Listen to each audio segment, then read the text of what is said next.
बैठकों का सभापतित्व कौन करता है? हमारे देश के जो उपराष्ट्रपति हैं वही राज्यसभा के पदेन सभापति होते हैं। इसलिए राज्यसभा की सभी बैठकों की अध्यक्षता या सभापतित्व का कार्य भी उपराष्ट्रपति ही करते हैं। बहुत गजब का सवाल है दोस्तों। अगला इंपॉर्टेंट क्वेश्चन देखें आप। उपराष्ट्रपति से संबंधित प्रश्नों की ये काफी गजब की सीरीज है दोस्तों। कई परीक्षाओं में ये सवाल पूछे जाते हैं। देखिए, उपराष्ट्रपति पद के निर्वाचन हेतु उम्मीदवार की अधिकतम आयु सीमा कितनी होनी चाहिए? दोस्तों, उपराष्ट्रपति पद के लिए अधिकतम आयु सीमा का भारतीय संविधान में कोई प्रावधान नहीं है। शर्त यह होती है कि उपराष्ट्रपति बनने वाला व्यक्ति भारत का नागरिक होना चाहिए, वह पागल नहीं होना चाहिए, दिवालिया नहीं होना चाहिए और उसकी कम से कम उम्र 35 वर्ष होनी चाहिए भाई। ठीक है, अगला सवाल देखें।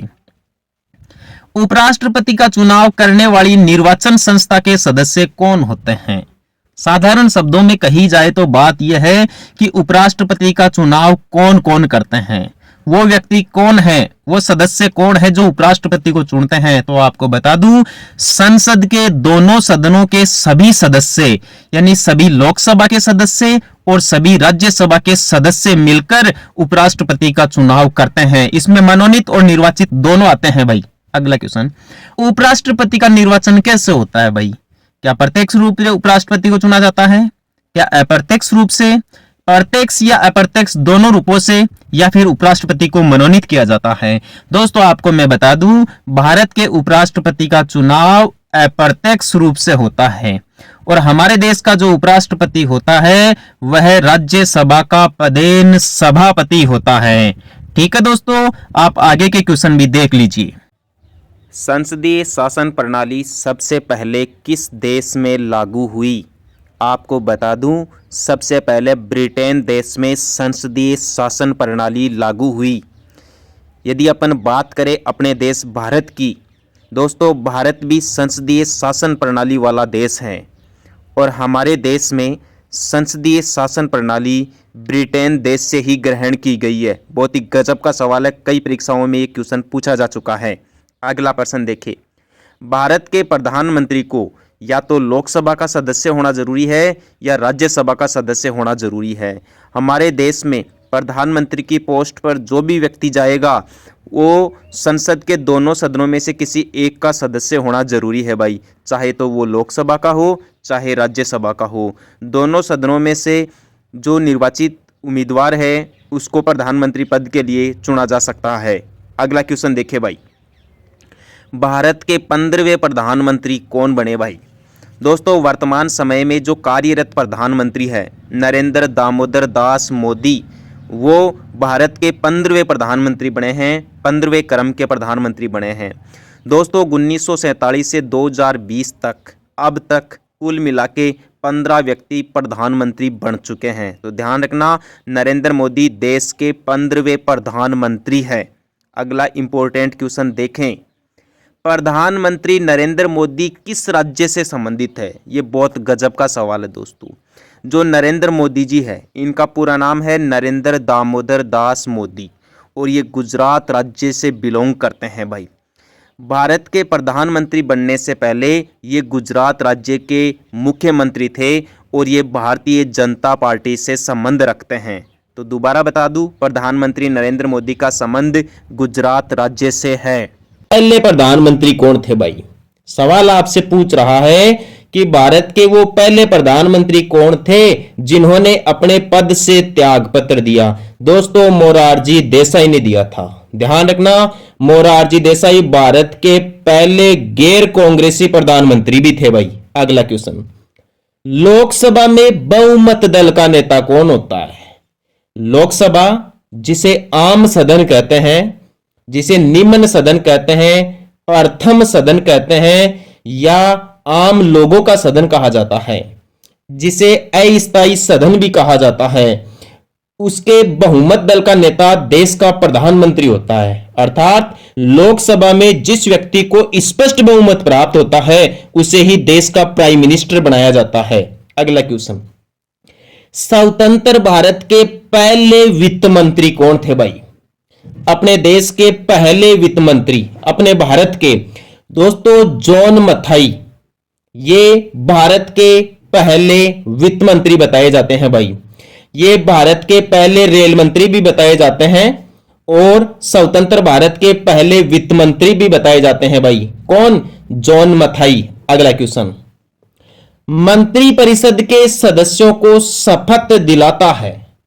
मंत्रिपरिषद के सदस्यों को शपथ दिलाने का कार्य भारत के राष्ट्रपति का है भाई।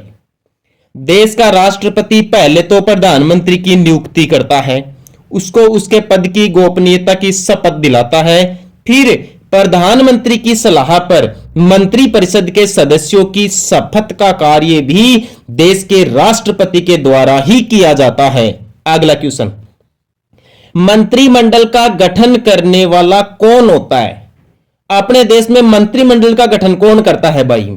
वो कौन सा पद है जिसके द्वारा मंत्रिमंडल का गठन किया जाता है? तो हमारे देश का जो केंद्रीय मंत्री होता है, देश का जो केंद्रीय मंत्री होता है उसी के द्वारा मंत्रिमंडल का गठन किया जाता है। ध्यान रखना, बहुत ही अच्छा सवाल है कि मंत्रिमंडल का गठन केंद्रीय मंत्री के द्वारा किया जाता है।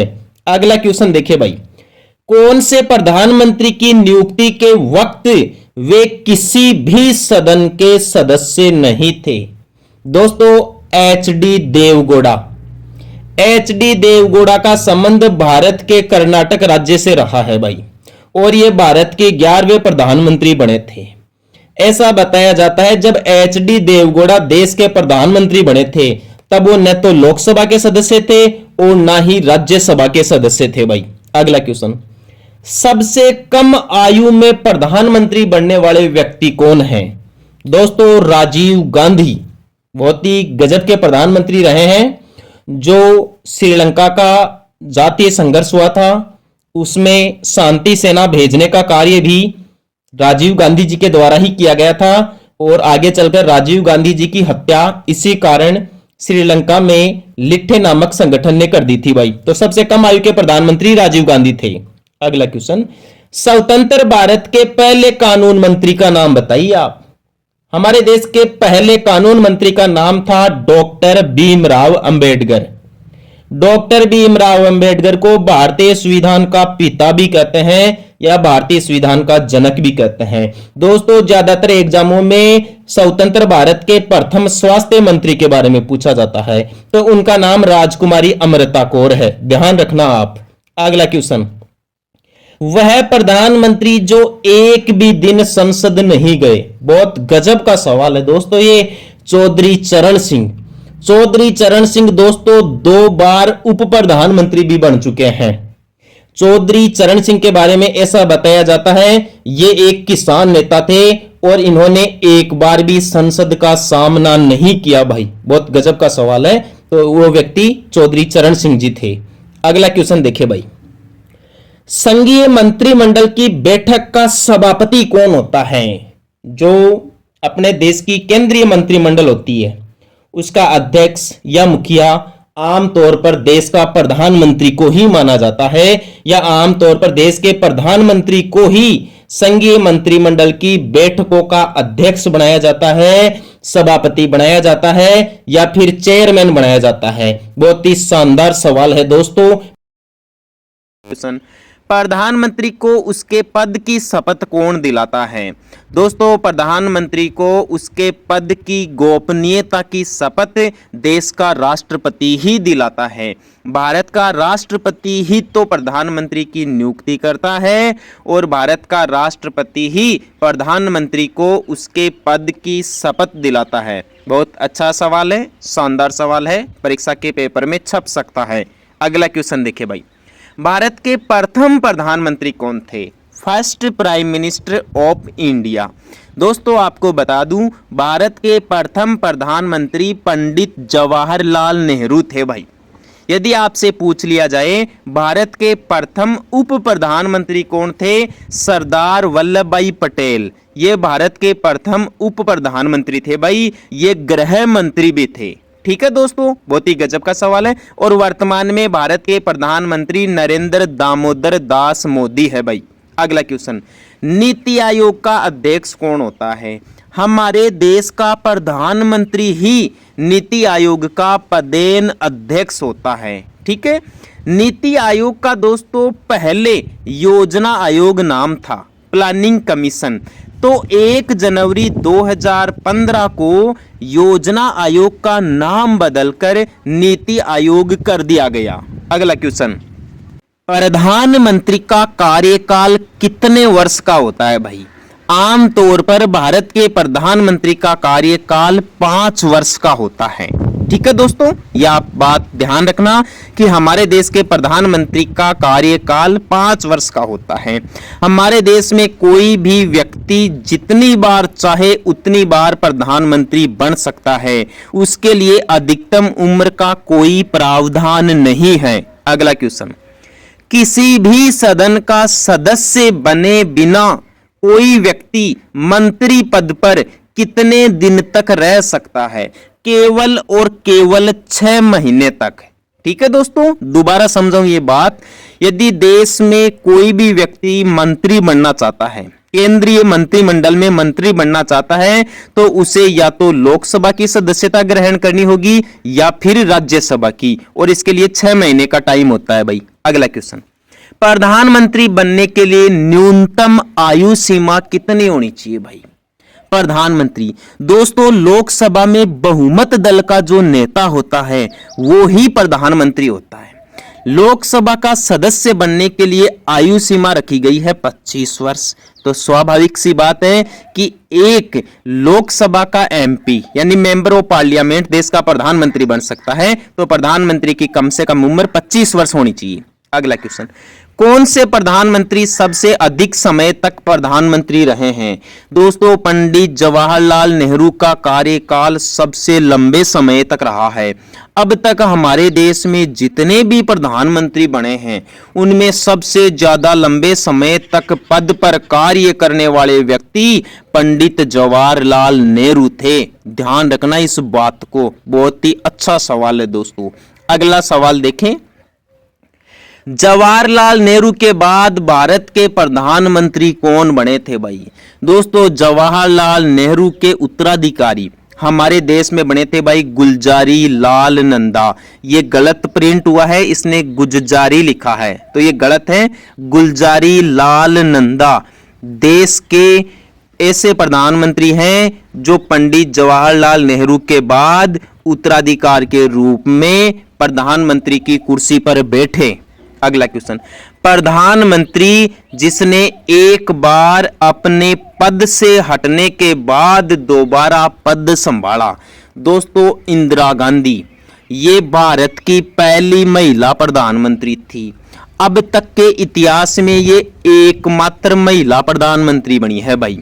इसके बाद में न तो कोई प्रधानमंत्री अब तक बना और न इसके पहले कोई बन पाया, और ये 2 कार्यकाल के लिए प्रधानमंत्री बनी थी भाई। ठीक है, कौन से राष्ट्रपति 2 बार राष्ट्रपति के रूप में चुने गए हैं? दोस्तों, डॉक्टर राजेंद्र प्रसाद ऐसे राष्ट्रपति रहे हैं जिन्होंने 2 बार अपना कार्यकाल पूरा किया है। डॉक्टर राजेंद्र प्रसाद का संबंध भारत के बिहार राज्य से रहा है। इन्हें अजात शत्रु कहते हैं और सबसे लंबे समय तक कार्य करने वाले राष्ट्रपति का खिताब भी डॉक्टर राजेंद्र प्रसाद का ही है। अगला क्वेश्चन, लोकसभा व राज्यसभा में राष्ट्रपति कुल कितने सदस्य मनोनीत कर सकता है? ये दोनों सदनों के बारे में बताई गई बात है कि लोकसभा में तो कितने सदस्य मनोनीत करता है और राज्यसभा में कितने। तो आपको बता दूं, राष्ट्रपति जी कुल मिलाकर 14 सदस्यों का मनोनयन संसद के अंदर करते हैं भाई, जिसमें 12 तो राज्यसभा में और 2 लोकसभा में एंग्लो इंडियन के रूप में। अगला क्वेश्चन, भारत के राष्ट्रपति को कौन सलाह देता है? भारत के राष्ट्रपति को अपने देश की जो संघीय मंत्री परिषद है वो सलाह देते हैं, तभी कार्य करता है। भारतीय संविधान का अनुच्छेद 76 यह बात स्पष्ट भी करता है कि मंत्री परिषद की सलाह पर ही राष्ट्रपति कार्य करता है। अगला क्वेश्चन देखें, संघीय मंत्री परिषद से त्यागपत्र देने वाले प्रथम मंत्री कौन थे? ये तो दोस्तों श्यामा प्रसाद मुखर्जी थे भाई।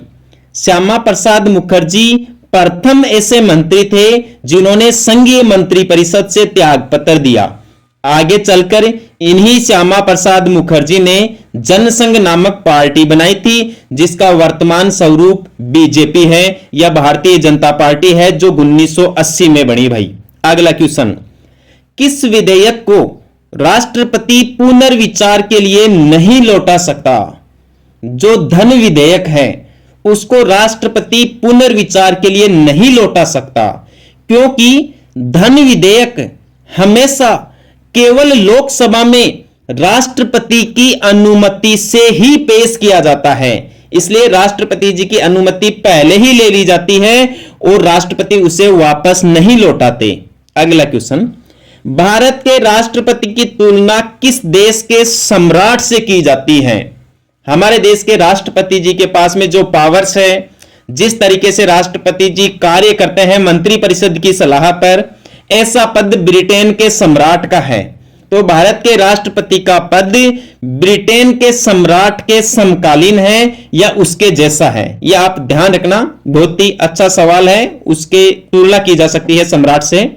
अगला क्वेश्चन, किसी भौगोलिक क्षेत्र को अनुसूचित क्षेत्र घोषित करने का अधिकार किसको है भाई?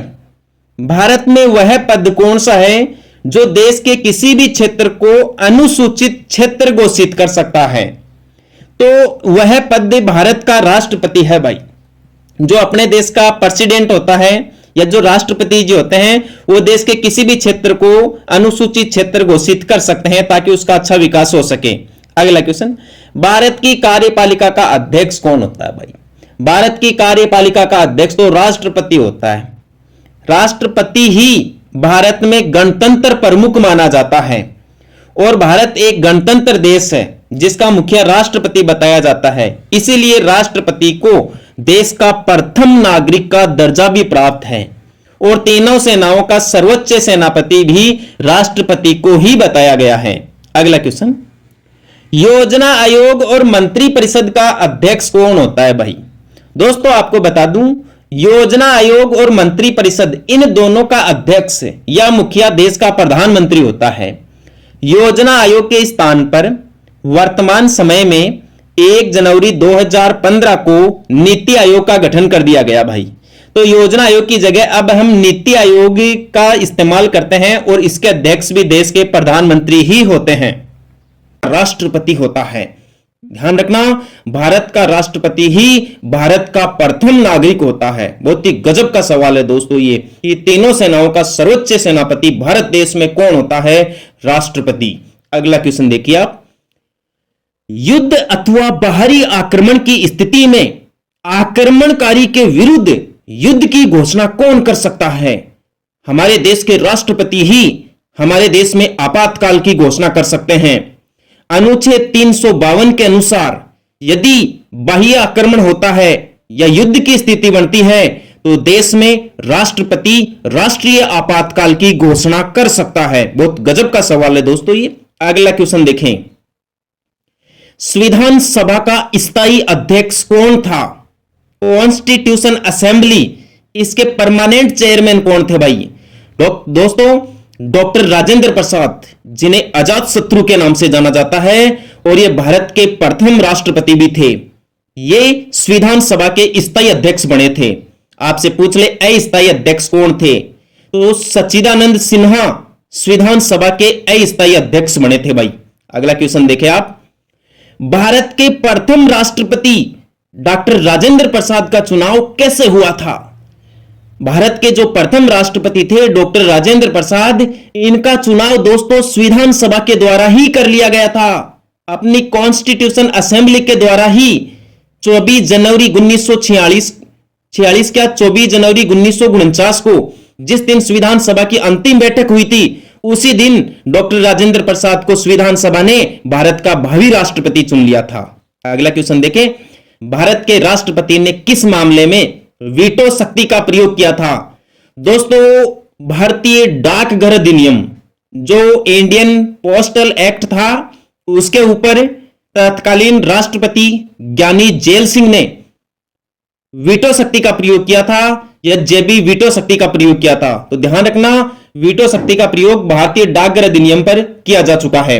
अगला क्वेश्चन, भारत के राष्ट्रपति व उपराष्ट्रपति की अनुपस्थिति में कार्यभार कौन ग्रहण करते हैं?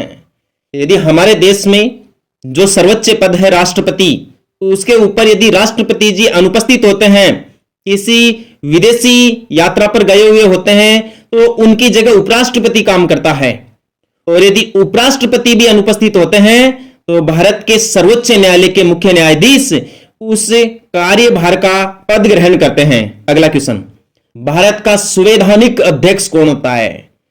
संविधान के हिसाब से हमारा देश गणतंत्र देश है, एक प्रजातंत्र देश है, एक डेमोक्रेटिक कंट्री है इंडिया, जिसमें लिखा गया है कि राष्ट्रपति भारत का गणतंत्र प्रमुख होगा, अर्थात देश का संवैधानिक अध्यक्ष भी राष्ट्रपति ही होगा, क्योंकि राष्ट्रपति को ही भारत का प्रथम नागरिक मानते हैं, तीनों सेनाओं का सर्वोच्च सेनापति मानते हैं। अगला सवाल देखें, अध्यादेश जारी करने का अधिकार राष्ट्रपति का कौन सा अधिकार है? दोस्तों, राष्ट्रपति की अनेक शक्तियां होती है, जैसे विधायी शक्तियां, कार्यपालिका शक्तियां, वित्तीय शक्तियां, न्यायिक शक्तियां, सैन्य शक्तियां, आपातकालीन शक्तियां। तो इनमें से अध्यादेश का मतलब होता है अस्थायी कानून, और अस्थायी कानून बनाने का राष्ट्रपति का विधायी अधिकार है, जिसका उल्लेख अनुच्छेद 123 में है। अगला क्वेश्चन, भारत का राष्ट्रपति किसके द्वारा चुना जाता है? हमारे देश के राष्ट्रपति का निर्वाचन कौन करते हैं भाई? आपको बता दूं जानकारी के लिए कि राष्ट्रपति के चुनाव में संसद के दोनों सदनों के निर्वाचित सदस्य, साथ ही राज्य विधानसभाओं के निर्वाचित सदस्य और दिल्ली तथा पांडिचेरी केंद्र शासित प्रदेशों के निर्वाचित सदस्य मिलकर राष्ट्रपति का चुनाव करते हैं। बहुत गजब के सवाल है। सर्वोच्च न्यायालय का मुख्य न्यायाधीश ही राष्ट्रपति को पद की शपथ दिलाता है। अगला क्वेश्चन, राष्ट्रपति अपना त्याग पत्र किसे सौंपता है या किसे अपना त्याग पत्र देता है? यह तो उपराष्ट्रपति को देता है। आप दोनों के बारे में ही ध्यान रखना, राष्ट्रपति जी तो उपराष्ट्रपति को अपना त्याग पत्र देते हैं और उपराष्ट्रपति जी राष्ट्रपति को अपना त्याग पत्र देते हैं, अर्थात ये दोनों एक दूसरे को अपने पद का त्याग पत्र सौंपते हैं। क्लियर? अगला क्वेश्चन, उत्तर प्रदेश की प्रथम महिला मुख्यमंत्री कौन थी? दोस्तों, उत्तर प्रदेश राज्य, जिसे ब्रिटिश भारत में संयुक्त प्रांत के नाम से जाना जाता था, उस राज्य की प्रथम मुख्यमंत्री सुचेता कृपलानी बनी। इसलिए बहुत ही अच्छा सवाल है ये। उत्तर प्रदेश राज्य की प्रथम महिला मुख्यमंत्री कौन थी? सुचेता कृपलानी।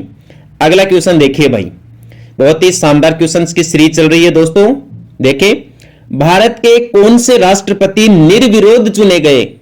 निर्विरोध का मतलब होता है जिनके सामने कोई कॉम्पिटिटर ना हो भाई, जो किसी पार्टी से ना हो भाई, निर्दलीय एक प्रकार से अपन ये कह सकते हैं, या निर्विरोध कह सकते हैं। निर्विरोध का मतलब यही होता है जिसके सामने कोई खड़ा ना हो भाई, जिसे सबका स्पष्ट बहुमत मिल जाए और वो जीत जाए, उसे ही दोस्तों अपन निर्विरोध मानेंगे।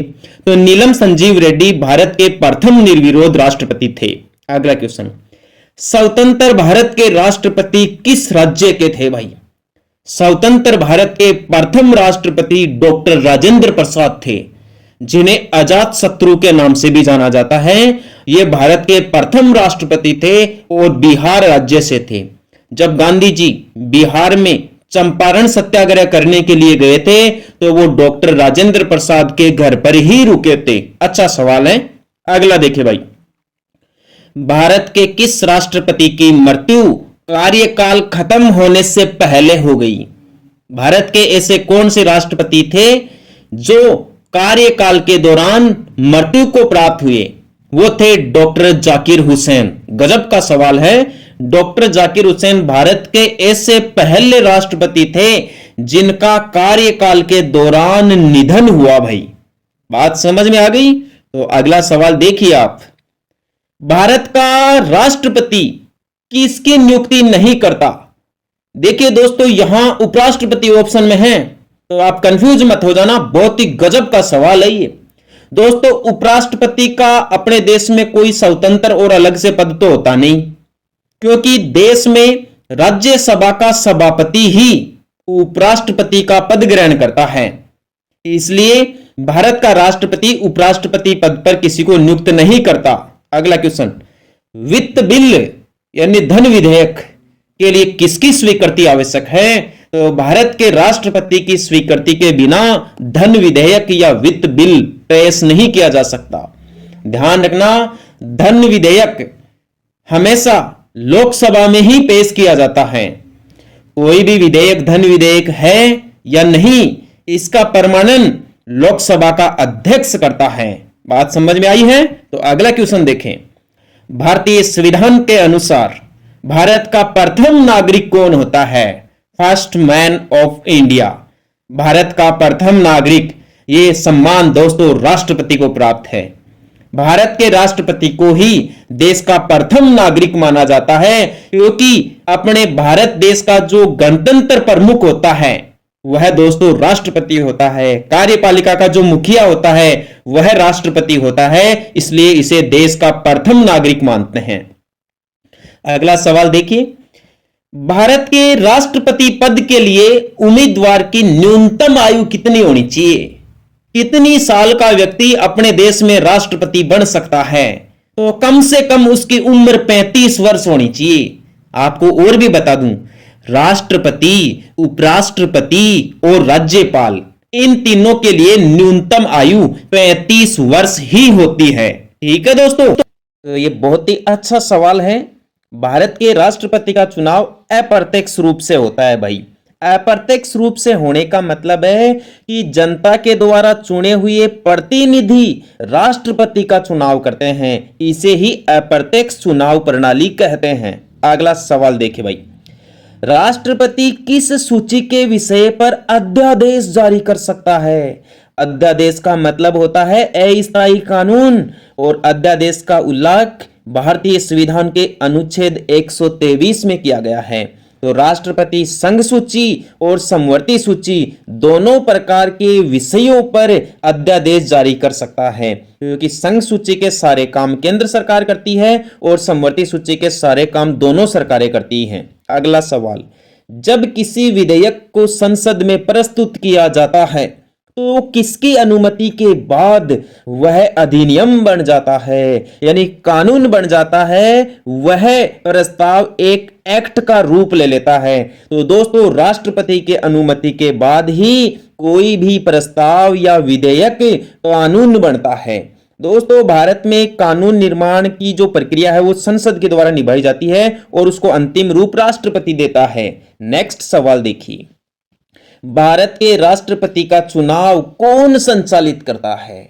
दोस्तों भारत में राष्ट्रपति, उपराष्ट्रपति, इनके चुनाव भारतीय निर्वाचन आयोग या भारतीय चुनाव आयोग के द्वारा करवाए जाते हैं। तो बहुत गजब का सवाल है कि भारत के राष्ट्रपति के चुनाव किसके द्वारा करवाए जाते हैं? तो निर्वाचन आयोग या चुनाव आयोग के द्वारा करवाए जाते हैं। अगला सवाल देखें भाई, राष्ट्रपति के चुनाव संबंधी मामले कहां भेजे जाते हैं?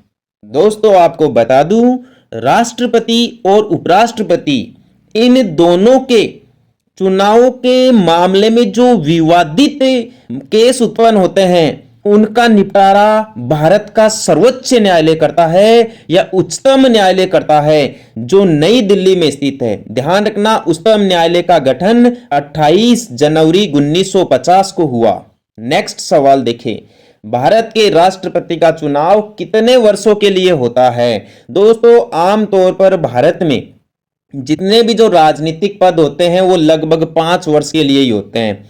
जैसे राष्ट्रपति का चुनाव 5 वर्ष के लिए होता है, प्रधानमंत्री का चुनाव 5 वर्ष के लिए होता है। लेकिन कंपटीशन के लिए आपको एक गजब का सवाल बताता हूं मैं। अमेरिका का ध्यान रखना आप, अमेरिका के राष्ट्रपति का कार्यकाल केवल 4 वर्ष होता है और एक व्यक्ति अमेरिका में केवल 2 बार ही राष्ट्रपति बन सकता है, जबकि भारत में जब तक चाहे राष्ट्रपति बन सकता है। अगला सवाल, राष्ट्रपति को उसके पद से कैसे हटाया जा सकता है? वह प्रक्रिया कौन सी है जिसके द्वारा राष्ट्रपति को उसके पद से हटा दिया जाता है? दोस्तों भारतीय संसद या भारतीय विधायिका के द्वारा महाभियोग चलाकर राष्ट्रपति को हटाया जा सकता है? नेक्स्ट सवाल देखें। राष्ट्रपति पर महाभियोग किस आधार पर लगाया जाता है? तो राष्ट्रपति पर महाभियोग केवल और केवल संविधान का अतिक्रमण करने पर लगाया जाता है। ध्यान रखना, संविधान का अतिक्रमण करने पर ही भारत के राष्ट्रपति को संसद के द्वारा महाभियोग प्रक्रिया के तहत हटाया जा सकता है। आपको बता दूं, महाभियोग प्रक्रिया का उल्लेख भारतीय संविधान के अनुच्छेद 61 में है और हमारे देश में ये महाभियोग प्रक्रिया अमेरिका देश के संविधान से ग्रहण की गई। दोबारा सुन लीजिए, देश के राष्ट्रपति को संविधान का अतिक्रमण करने पर महाभियोग प्रक्रिया के द्वारा हटाया जा सकता है। महाभियोग प्रक्रिया भारतीय संविधान में अमेरिका देश के संविधान से ग्रहण की गई, जिसका उल्लेख अनुच्छेद 61 में है। समझ गए? अगला क्वेश्चन, भारतीय भाषाओं को कितने प्रमुख वर्गों में बांटा गया है? दोस्तों, एक साधारण सवाल है, इसके बारे में जनरली एग्जाम में क्वेश्चन पूछा नहीं जाता, लेकिन जानकारी के लिए बता दूं, भारतीय भाषाओं को मुख्य रूप से 4 भागों में बांटा गया है। एग्जाम में सवाल यह पूछा जाता है कि भारतीय संविधान में अनुसूचित भाषाओं की संख्या कितनी है? तो 22 है। या संवैधानिक भाषाओं की संख्या कितनी है? 22 है, जिसका उल्लेख अनुसूची 8 में है। आगे भी देखें। तो बता दूं, भारत का जो राष्ट्रपति है वह राज्यसभा में 12 ऐसे सदस्यों को मनोनीत कर सकता है जो कला, साहित्य, विज्ञान, खेलकूद इन क्षेत्रों में उत्कृष्ट योग्यता रखता है या उत्कृष्ट कार्य करता है। दूसरा सवाल देखें, भारत के राष्ट्रपति का वेतन कितना होता है? भाई दोस्तों, यहां राष्ट्रपति के वेतन की बात की गई है और आंसर में 1,50,000 रुपए प्रति माह दिया गया है। आपको नवीनतम जानकारी के हिसाब से बता दूं, वर्तमान में भारत के राष्ट्रपति को 5 लाख रुपए प्रति माह मिलते हैं। ये पुराना वेतन का आंकड़ा है और ये विदाउट टैक्स होता है। भाई नेक्स्ट देखें, किसी राज्य में राष्ट्रपति शासन कितने समय के लिए रह सकता है? दोस्तों, अनुच्छेद 356 के तहत भारत का राष्ट्रपति किसी भी राज्य में संवैधानिक तंत्र विफल होने की स्थिति में अधिकतम 3 वर्ष तक राष्ट्रपति शासन लगा सकता है। तो यहां अनुच्छेद का भी ध्यान रखना कि अनुच्छेद 356 के तहत राष्ट्रपति शासन 3 वर्ष तक लगाया जाता है। अगला क्वेश्चन, भारत में राष्ट्रपति शासन की घोषणा कौन करता है?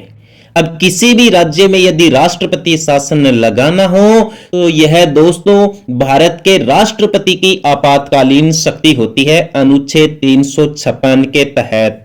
इसलिए राष्ट्रपति ही उस राज्य में राष्ट्रपति शासन की घोषणा करता है। अपने राजस्थान राज्य में अब तक 4 बार राष्ट्रपति शासन लगाया जा चुका है। अगला सवाल, राष्ट्रपति चुनाव के लिए प्रस्तावक एवं अनुमोदकों की संख्या कितनी होती है? तो यह बहुत ही अच्छा सवाल है। राष्ट्रपति के चुनाव के लिए 50 तो प्रस्तावक होने चाहिए और 50 अनुमोदक होने चाहिए। यदि आपसे उपराष्ट्रपति के बारे में पूछे तो ध्यान रखना, उपराष्ट्रपति के लिए 20 प्रस्तावक और 20 अनुमोदक होने चाहिए। नेक्स्ट सवाल देखें, भारत में किसके चुनाव में आनुपातिक प्रतिनिधित्व चुनाव प्रणाली अपनाई जाती है? हमारे देश में राष्ट्रपति के चुनाव आनुपातिक प्रतिनिधित्व चुनाव प्रणाली के आधार पर करवाए जाते हैं। दोस्तों, आनुपातिक प्रतिनिधित्व चुनाव प्रणाली भारतीय संविधान में अमेरिका के संविधान से ग्रहण की गई है। बहुत अच्छा सवाल है। तो राष्ट्रपति के चुनाव में हम इस प्रणाली का इस्तेमाल करते हैं। नेक्स्ट देखें, किसने 1922 वर्ष में यह मांग की कि भारत के संविधान की संरचना हेतु गोलमेज सम्मेलन बुलाना चाहिए? तो भारत की तरफ से यह मांग मोतीलाल नेहरू के द्वारा की गई थी, जिनके अनुसार आगे चलकर 3 गोलमेज सम्मेलनों का आयोजन लंदन में किया गया था। भाई 1929, 23 और 31। अगला सवाल देखिए भाई, भारत के राष्ट्रपति की मर्जी तक किसी राज्य में अपने पद पर कौन रह सकता है? तो राज्यपाल। दोस्तों, भारत में राज्यपाल की नियुक्ति राष्ट्रपति के द्वारा की जाती है और राष्ट्रपति राज्यपाल के अनुसार ही कार्य करता है या राष्ट्रपति की इच्छा के अनुसार ही कार्य करता है। जब चाहे राष्ट्रपति उस राज्यपाल को हटा सकता है या उसका दूसरे राज्य में हस्तांतरण कर सकता है। अगला सवाल, राष्ट्रपति किस सूची के विषय पर अध्यादेश जारी कर सकता है? अध्यादेश का मतलब होता है अस्थायी कानून और अनुच्छेद 123 के अनुसार भारत का राष्ट्रपति अध्यादेश जारी कर सकता है और वह संघ व समवर्ती सूची दोनों के विषयों या दोनों के कार्यों पर अध्यादेश जारी कर सकता है, क्योंकि संघ सूची केंद्र सरकार का होता है और समवर्ती सूची में विवाद की स्थिति में अंतिम निर्णय केंद्र सरकार का माना जाता है। अगला सवाल, पहली बार राष्ट्रपति शासन कब लागू किया गया था? हमारे देश में 20 जुलाई 1951 ईस्वी को सबसे पहले राष्ट्रपति शासन अनुच्छेद 356 के तहत भारत के पंजाब राज्य में लागू किया गया था। एक पेप्सू क्षेत्र था वहां, तो ध्यान रखना, पंजाब में भारत में सबसे पहले 1951 में राष्ट्रपति शासन लागू किया गया। आज का प्रथम क्वेश्चन देखिए, अनुशीलन समिति की स्थापना किसने की थी भाई? वह व्यक्ति कौन थे जिन्होंने अनुशीलन समिति की स्थापना की थी? दोस्तों, आपको बता दूं, उनका नाम था पी मित्रा। ध्यान रखना, बहुत ही अच्छा सवाल है। अनुशीलन समिति के संस्थापक पी मित्रा थे भाई। ठीक है, अगला क्वेश्चन देखिए, इनकलाब जिंदाबाद का नारा किसने दिया था? यह मोहम्मद इकबाल ने दिया था भाई। इनकलाब जिंदाबाद का जो नारा था मूल रूप से मोहम्मद इकबाल के द्वारा दिया गया था।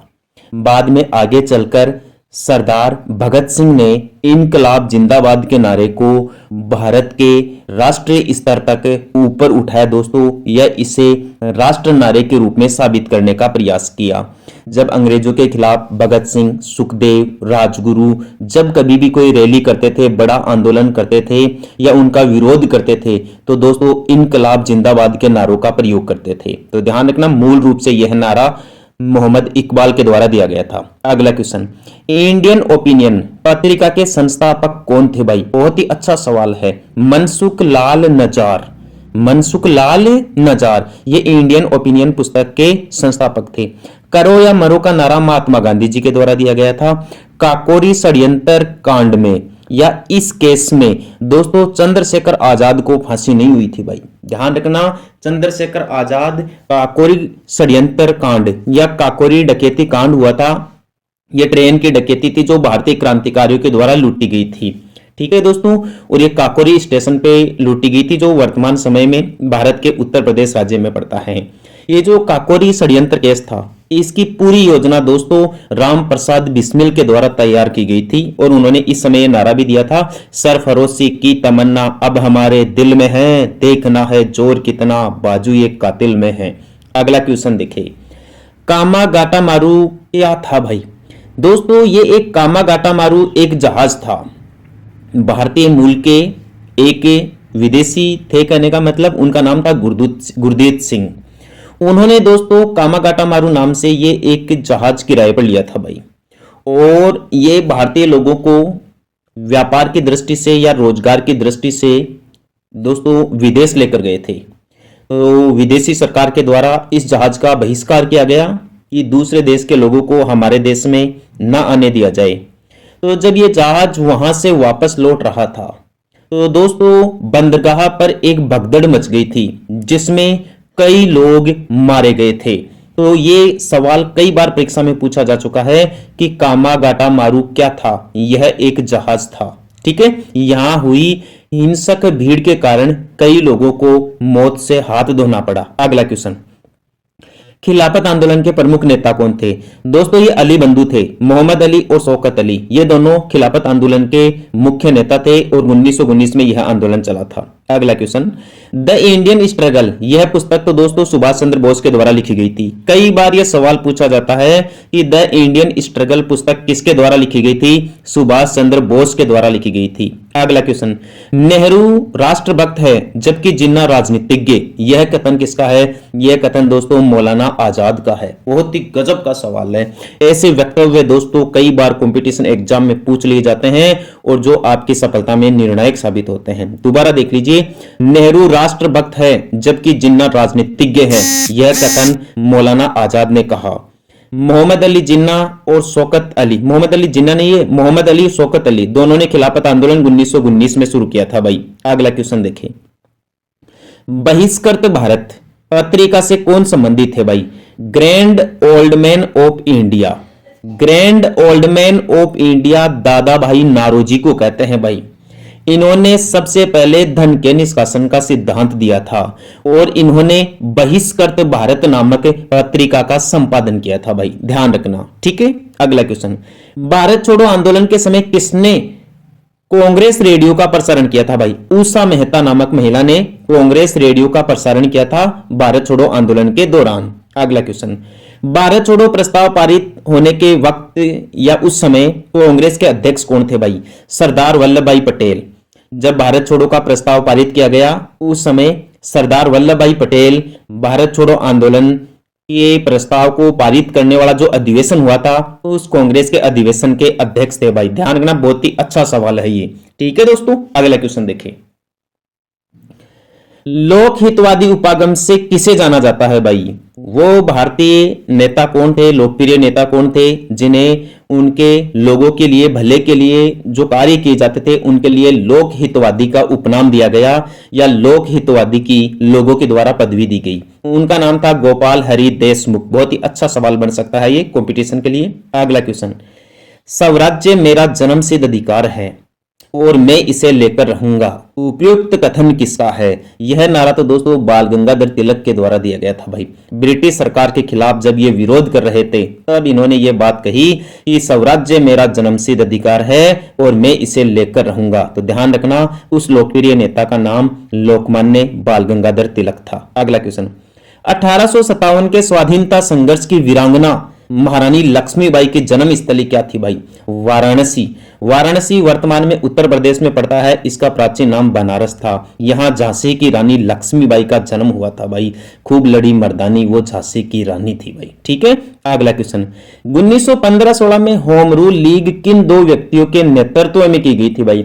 दोस्तों ये होम रूल लीग एक राष्ट्रव्यापी आंदोलन था और 1915-16 में भारत में बाल गंगाधर तिलक और एनी बेसेंट के द्वारा यह शुरू किया गया था भाई। ध्यान रखना, बहुत ही अच्छा सवाल है कि भारत में होम रूल लीग आंदोलन किन दो नेताओं ने चलाया था? एक तो बाल गंगाधर तिलक ने और एक एनी बेसेंट ने।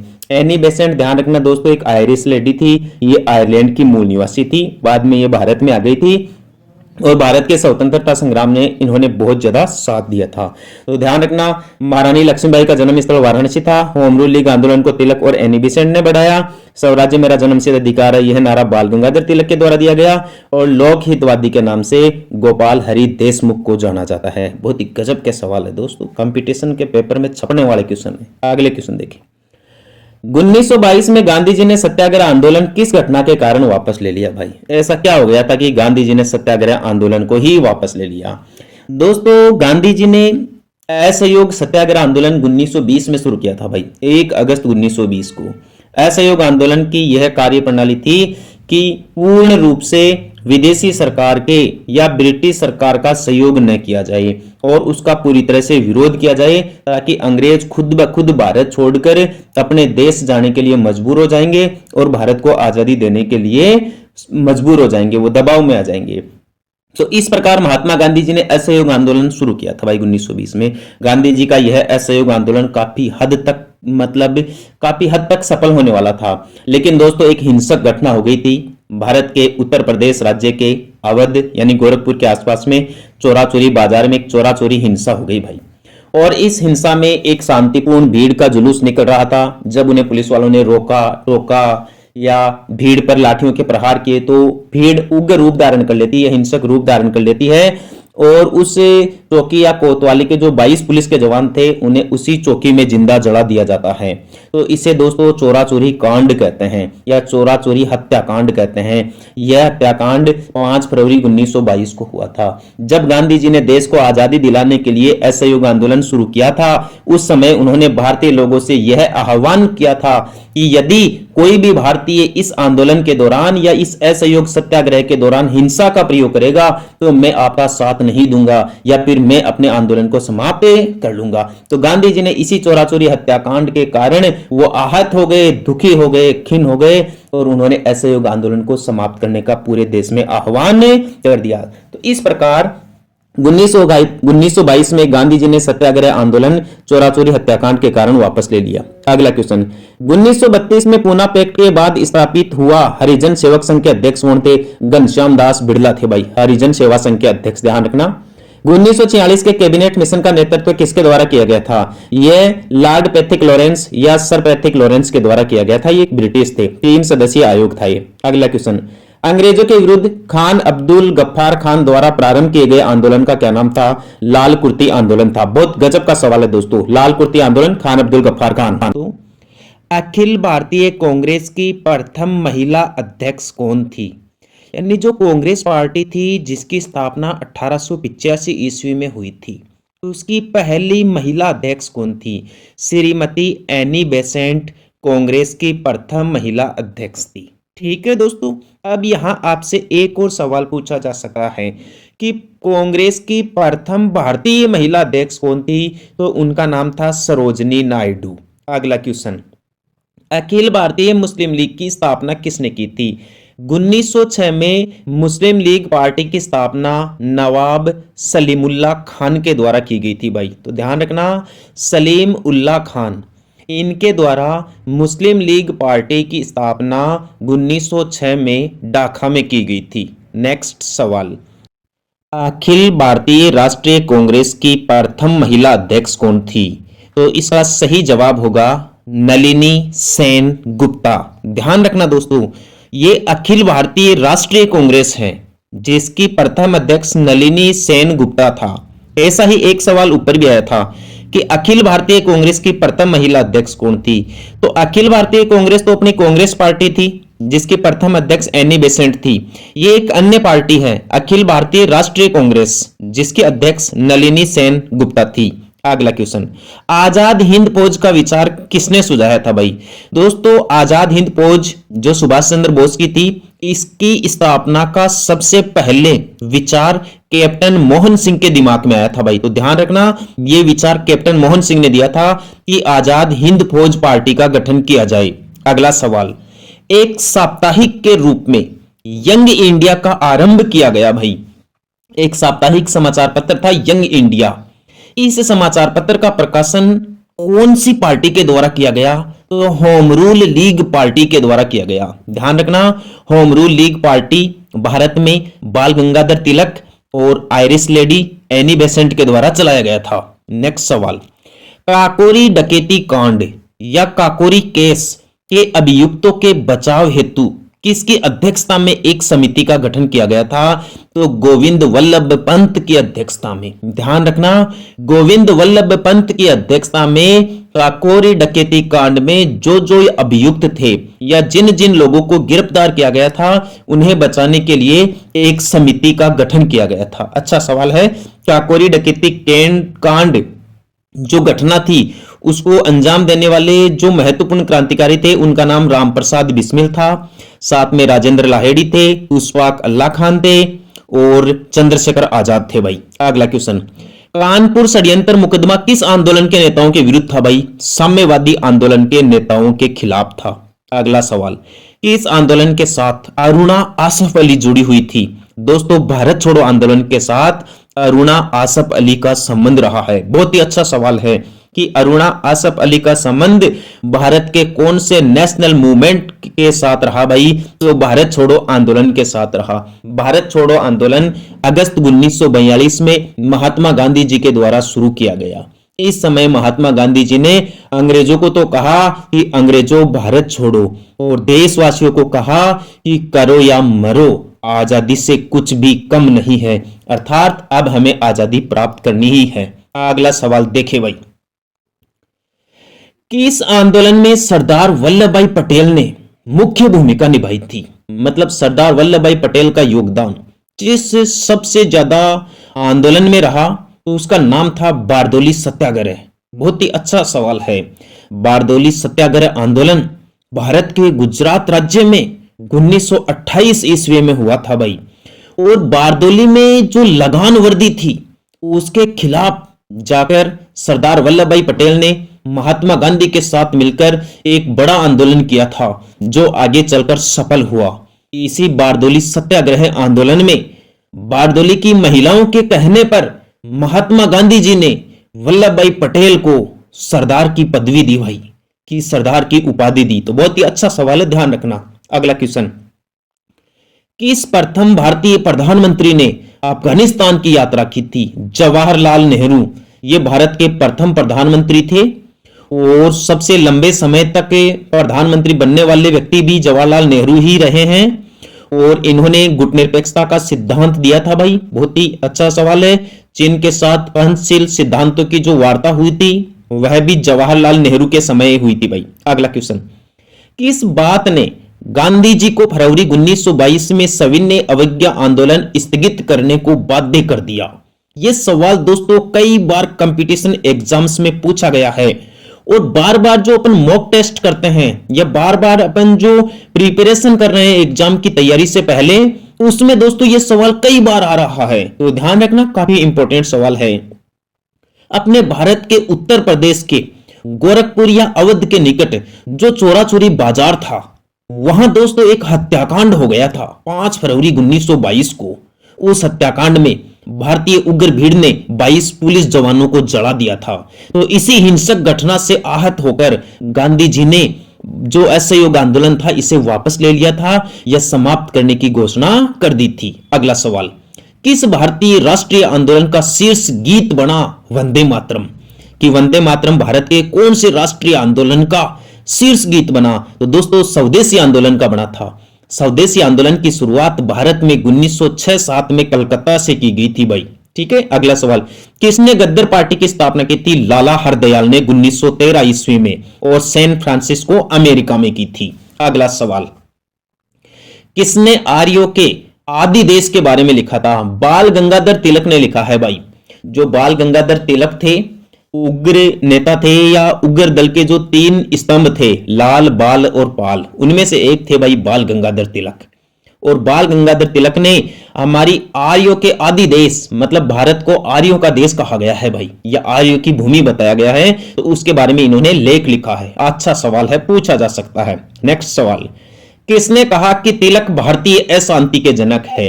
ये एक अंग्रेज थे दोस्तों, वी चिरोल या वैलेंटाइन चिरोल। तो इन्होंने इस बाल गंगाधर तिलक के बारे में कहा है कि बाल गंगाधर तिलक भारत में उग्रवाद को बढ़ावा देते हैं, क्रांतिकारी गतिविधियों को बढ़ावा देते हैं, इसलिए ये भारतीय अशांति के जनक है। ठीक है, तो अच्छा सवाल है, पूछा जाता है। नेक्स्ट सवाल, किसने विदेश में गणतंत्रात्मक सरकार की स्थापना की थी? ये महेंद्र प्रताप है भाई, जिन्होंने विदेश में गणतंत्रात्मक सरकार की स्थापना की थी। बहुत गजब का सवाल है, पूछा जा सकता है। नेक्स्ट, इसे भारतीय अशांति के जनक के रूप में जाना जाता है। तो ये सवाल तो ऊपर वाला जो 35 नंबर का क्वेश्चन है उसी का रिपीट हो गया भाई, कि लोकमान्य बाल गंगाधर तिलक को भारतीय अशांति का जनक माना जाता है और इन्हें यानी तिलक को भारतीय अशांति का जनक बताने वाले जो व्यक्ति थे उनका नाम था वैलेंटाइन चिरोल या वैलेंटाइन चिरोले। ध्यान रखना दोस्तों, काफी अच्छा सवाल है, दोबारा बता देता हूं। भारत के बारे में आर्यों के आदि देश की जानकारी तिलक के द्वारा दी गई। तिलक को वैलेंटाइन चिरोल ने भारतीय अशांति का जनक बताया। और ये जो महेंद्र प्रताप है इन्होंने विदेश में गणतंत्रात्मक सरकार की स्थापना की थी भाई। ठीक है, लोकमान्य का ध्यान रखना दोस्तों, लोकमान्य के नाम से किस व्यक्ति को जाना जाता है? बाल गंगाधर तिलक को। ठीक है दोस्तों, अगला क्वेश्चन, क्रांतिकारी चंद्रशेखर आजाद को अंग्रेजों ने कैसे मार डाला था भाई? मुठभेड़ में गोलियों से मार दिया था दोस्तों, अपने भारत के उत्तर प्रदेश राज्य के इलाहाबाद में, जिसे वर्तमान समय में प्रयागराज के नाम से भी जाना जाता है। तो उस इलाहाबाद में दोस्तों एक पार्क था, तो उस पार्क का नाम था अल्फ्रेड पार्क। वर्तमान में तो दोस्तों उस पार्क का नाम चंद्रशेखर आजाद पार्क कर दिया गया है या आजाद पार्क कर दिया गया है। तो वहां चंद्रशेखर आजाद जी के साथ विश्वासघात हुआ था। इनका कोई परिचित व्यक्ति था जो अंग्रेजों का मुखबिर बन गया। उस व्यक्ति ने अंग्रेजों को जाकर बता दिया कि सुभाष चंद्र बोस वहां अल्फ्रेड पार्क या आजाद पार्क में बैठे हैं। तो अंग्रेजी सेना चंद्रशेखर आजाद को चारों तरफ से घेर लेते हैं। एक वृक्ष का सहारा लेकर बड़े ही जोश के साथ या मातृभूमि के प्रति निस्वार्थ भावना के साथ वो अंग्रेजों के साथ मुठभेड़ करते हैं, आपस में लड़ाई करते हैं या सामना करते हैं और अंत में दोस्तों अकेले होने के कारण वो चारों तरफ से घिर जाते हैं और उनकी पिस्तौल में गोलियां खत्म हो जाती है। तब चंद्रशेखर आजाद को लगता है कि मैं आजाद हूं और हमेशा आजाद ही रहूंगा। तो उनके पास में जो आखिरी गोली बची थी उन्होंने अपने सिर में दाग ली थी और मातृभूमि के लिए वो बलिदान हो गए थे। ऐसे थे चंद्रशेखर आजाद जो मुठभेड़ में गोलियों से शहीद हो गए थे। अगला क्वेश्चन, खिलाफत आंदोलन का परिणाम क्या था? हिंदू मुस्लिम मतभेदों में कमी आ गई भाई खिलाफत आंदोलन के कारण। ठीक है, अगला क्वेश्चन, खिलाफत स्वराज पार्टी की स्थापना किसके द्वारा की गई थी? CR दास, चित्तरंजन दास और मोतीलाल नेहरू। बहुत ही गजब का सवाल है दोस्तों, ध्यान रखना, पूछ लिया जाएगा। भारत में स्वराज पार्टी की स्थापना किसके द्वारा की गई थी? CR दास और मोतीलाल नेहरू। ये दोस्तों विधानमंडलों में प्रवेश करके संविधान या स्वराज की प्राप्ति करना चाहते थे इस तरीके से। तो अच्छा सवाल है, बहुत ही गजब के सवाल है, आप आगे भी देखें। अगला क्वेश्चन देखें, गद्दर आंदोलन या गद्दर पार्टी की स्थापना किसके द्वारा की गई थी? इस पार्टी की स्थापना लाला हरदयाल के द्वारा की गई थी और वर्ष 1913 ईस्वी में की गई थी। दोबारा सुन लीजिए, गद्दर आंदोलन या गद्दर पार्टी की स्थापना लाला हरदयाल के द्वारा सन 1913 ईस्वी में की गई थी। नेक्स्ट क्वेश्चन देखिए, गद्दर पार्टी की स्थापना कहां की गई थी? भाई गद्दर पार्टी की स्थापना कौन से देश में हुई थी या कौन से स्थान पर हुई थी? यदि आपसे देश का नाम पूछे तो आपको संयुक्त राज्य अमेरिका का नाम बताना है, आपके USA देश का। और यदि किसी स्थान विशेष के बारे में पूछे तो आपको बताना है कि अमेरिका के सैन फ्रांसिस्को में हुई। अगला सवाल, गांधी जी के दृष्टि में अहिंसा का अर्थ क्या है? सत्य की प्राप्ति का रास्ता ही अहिंसा है महात्मा गांधी जी के अनुसार। नेक्स्ट सवाल देखिए, गांधी जी के नाम के पहले महात्मा शब्द कब जोड़ा गया था? भाई दोस्तों महात्मा गांधी जी को दी गई एक उपाधि थी जो भारत में रविंद्रनाथ टैगोर के द्वारा दी गई थी। भारत में बिहार राज्य के चंपारण स्थान पर नील की खेती के विरोध में जब गांधी जी ने किसानों का सहयोग किया और वहां 1917 में नील की खेती के विरोध में हुए इस आंदोलन में जब गांधी जी का सत्याग्रह सफल हुआ तो महात्मा गांधी जी को पहली बार गुरुदेव रविंद्रनाथ टैगोर ने महात्मा के नाम से पुकारा। अगला सवाल, गांधी जी को किसने सर्वप्रथम राष्ट्रपिता कहकर संबोधित किया था? दोस्तों जो राष्ट्र की या राष्ट्रभक्ति की ज्वलंत तलवार जिसे कहते हैं सुभाष चंद्र बोस को, उन्होंने महात्मा गांधी को पहली बार राष्ट्रपिता कहा।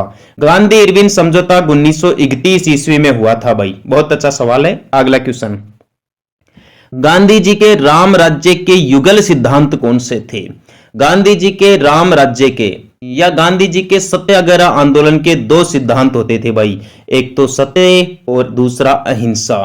ठीक है, अगला सवाल देखें, गांधी जी ने अपना राजनीतिक गुरु किसे बनाया? भाई गांधी जी के राजनीतिक गुरु थे गोपाल कृष्ण गोखले। गोपाल कृष्ण गोखले ही गांधी जी के राजनीतिक गुरु थे। जब गांधी जी दक्षिण अफ्रीका में फंसे थे उस टाइम पे गोपाल कृष्ण गोखले गांधी जी से मिलने के लिए दक्षिण अफ्रीका गए थे। भाई नेक्स्ट सवाल, जतिन दास किस आरोप में बंदी बनाए गए थे? लाहौर षड्यंत्र केस में जतिन दास जो बम बनाने में काफी ज्ञानी व्यक्ति थे उन्हें गिरफ्तार किया गया था। नेक्स्ट सवाल, जलियांवाला बाग हत्याकांड की घटना कब हुई थी? 13 अप्रैल 1919 को तत्कालीन पंजाब राज्य के अमृतसर शहर में जल्ली नामक संपत्ति के बाग में जलियांवाला बाग घटना हुई। अगला सवाल, जलियांवाला बाग हत्याकांड के लिए जिम्मेदार जनरल डायर को किसने मार दिया था? भाई दोस्तों पंजाब के वीर योद्धा उधम सिंह ने जलियांवाला बाग हत्याकांड का बदला लेने के लिए जनरल डायर को लंदन में जाकर 1940 ईस्वी में मारा भाई। तो ध्यान रखना कि जो जनरल डायर था जिसने जलियांवाला बाग में गोलियां चलवाई थी निर्दोष भारतीयों पर, उसकी हत्या किसने की थी? उसकी हत्या सरदार उधम सिंह ने की थी जो पंजाब के थे। अगला क्वेश्चन, जिया तरंग आंदोलन कहां प्रारंभ हुआ था? यह आंदोलन भारत के नागालैंड राज्य में शुरू हुआ था। नेक्स्ट सवाल, तीनों गोलमेज सम्मेलनों में किसने भाग लिया था? डॉक्टर भीमराव अंबेडकर ऐसे भारतीय थे जिसने तीनों गोलमेज सम्मेलनों में भाग लिया था। ध्यान रखना सवाल गांधी जी के बारे में पूछा जाता है कि गांधी जी ने कौन से गोलमेज सम्मेलन में भाग लिया था?